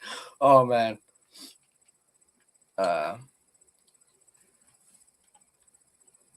After Hours with Garland, yeah. I'll probably watch the replay or a clip of it later. I should do Hulk Hogan as Pacquiao Albion, Vancouver Canucks. There you go. Sean Desmond crooked mohawk. I don't think I've actually ever done a mohawk before. I do know I've done I've let my hair grow so long. I've done the little alfalfa ponytail up top here. My wife can corroborate that. I have done that before. I haven't done it on the back, but I've been able to do it up top. So I've had like a little alfalfa thing. So yeah, there you go. I guess you guys got a little bit of AMA. Ask me anything. Shave the middle of your head and leave the sides. What, like Hawk from the Road Warriors? Or yeah, that was Hawk. Urban, like Legion of Doom. Like, ooh, what a rush. Man, I'll go on for like a couple more minutes. But I remember watching, I actually believe I have that DVD of the Road Warriors on that like documentary they have. And it was actually really good. Really good. And I will never forget, this always pops into my head when I think of, the Legion of Doom and the Road Warriors. I always think about that promo that Hawk did, where I forget which team he's referring to, but he goes on a tangent. Like, I can't remember if this is off script, and I'm surprised Animal didn't like lose his shit, like just start breaking character and just laughing. But it's that promo. If I'm not sure if it's on YouTube or anything, but it's that promo where he starts talking about a booger, and he starts referencing the opposing team, saying that they're like a booger, and then going like, when you take that booger and you squish around and you flick it, get ready to get flicked. And then he ends it by going, oh, what a booger. So I don't know if you guys have seen that, but if you haven't, see if you guys can find it on YouTube and watch it. It is absolutely hilarious. And do you blame PD only? No, every vet. Besser, DeBrusque, Garland, MP29, they're all the same. Kane, ew. Yeah, that's pretty much how I feel about Kane. But the people in charge of building this team, I don't blame Demko. Just signing him to 3 times 8.5 when he's just always injured, which is stupid. Yeah, everyone. Players, management, owners, all of them. Fuck them all.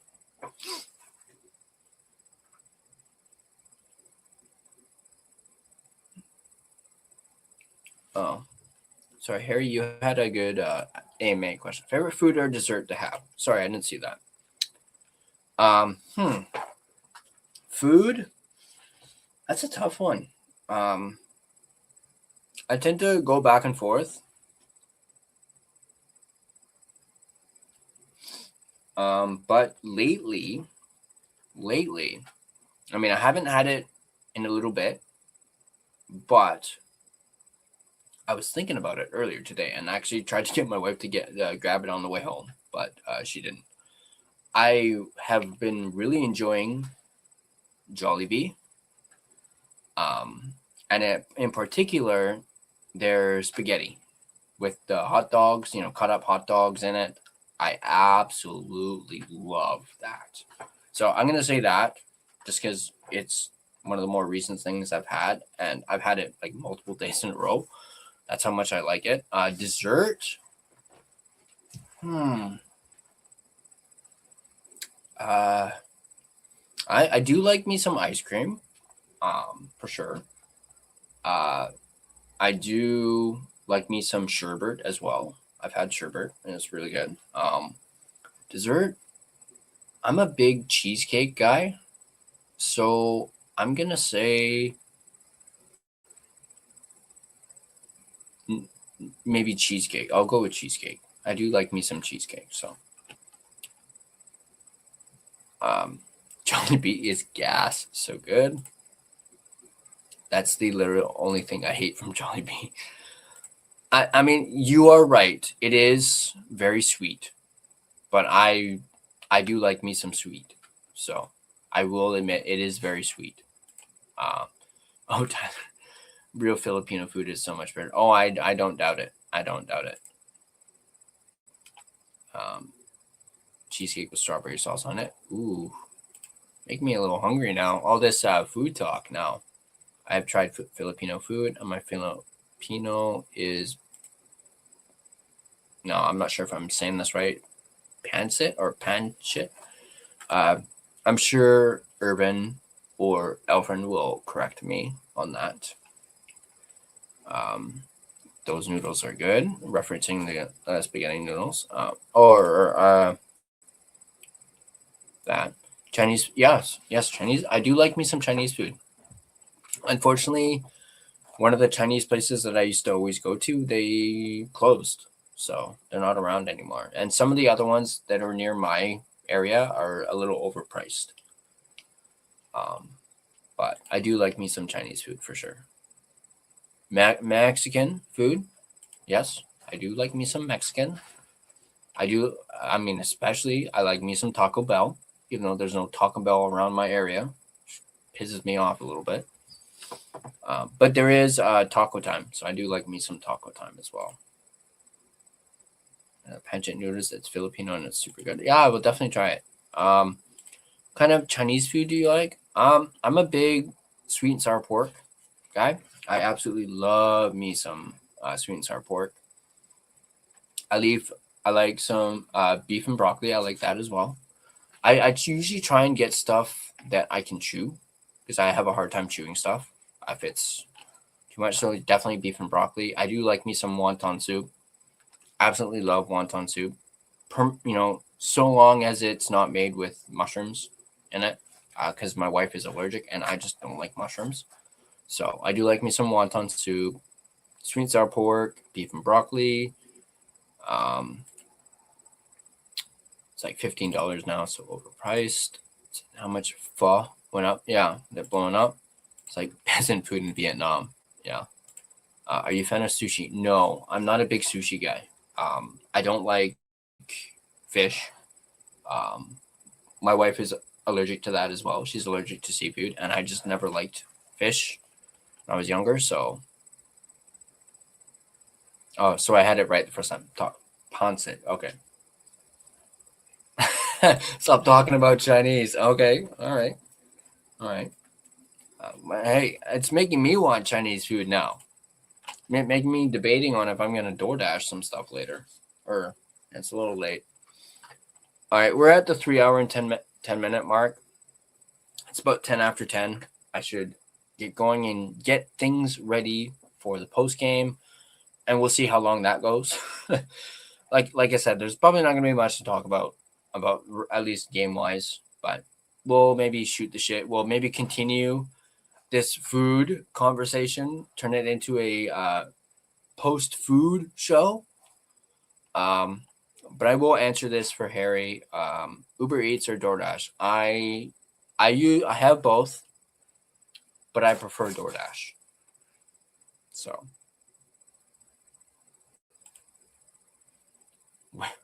if you go to Jollibee, I love that Ladybug. I've actually never been into the Jollibee. I believe it's downtown somewhere. I've never actually been in. I've always had my wife bring home stuff. So way better than Ronald McDonald.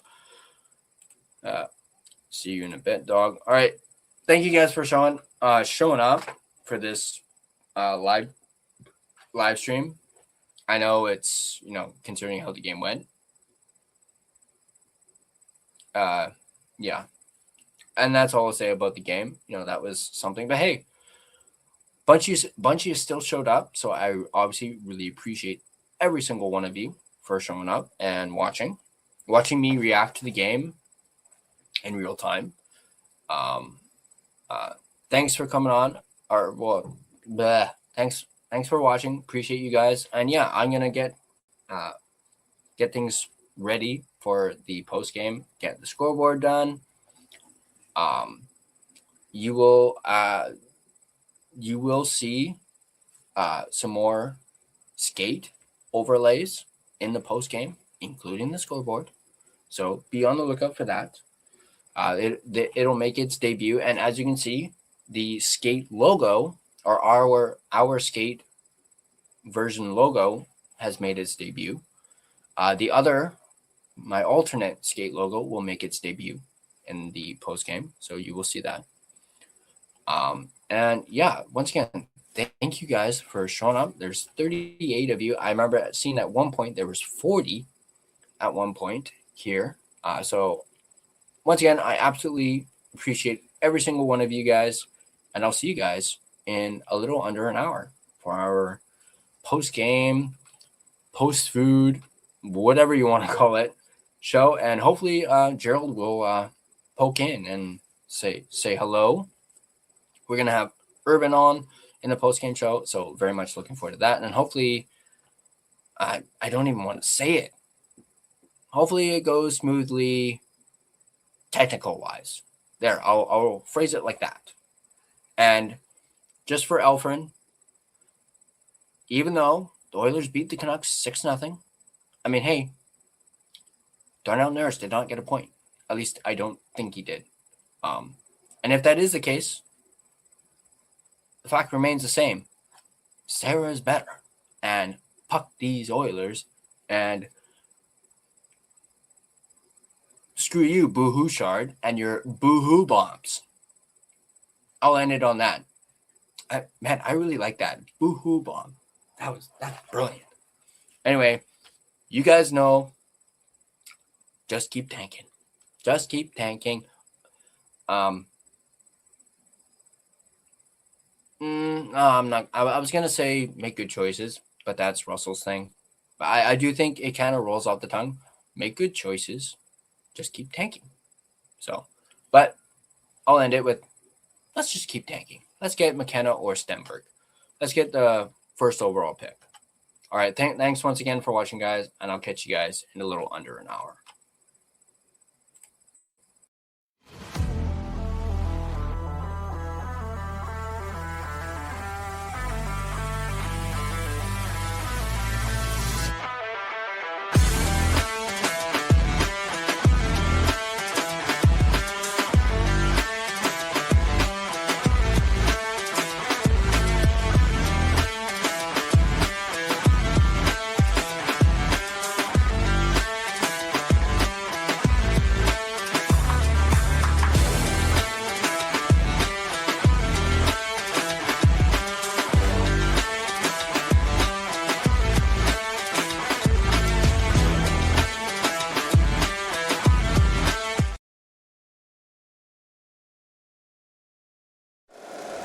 If you like the show, please take a moment to rate, review, and subscribe. It really does help the show to grow. Thank you for listening.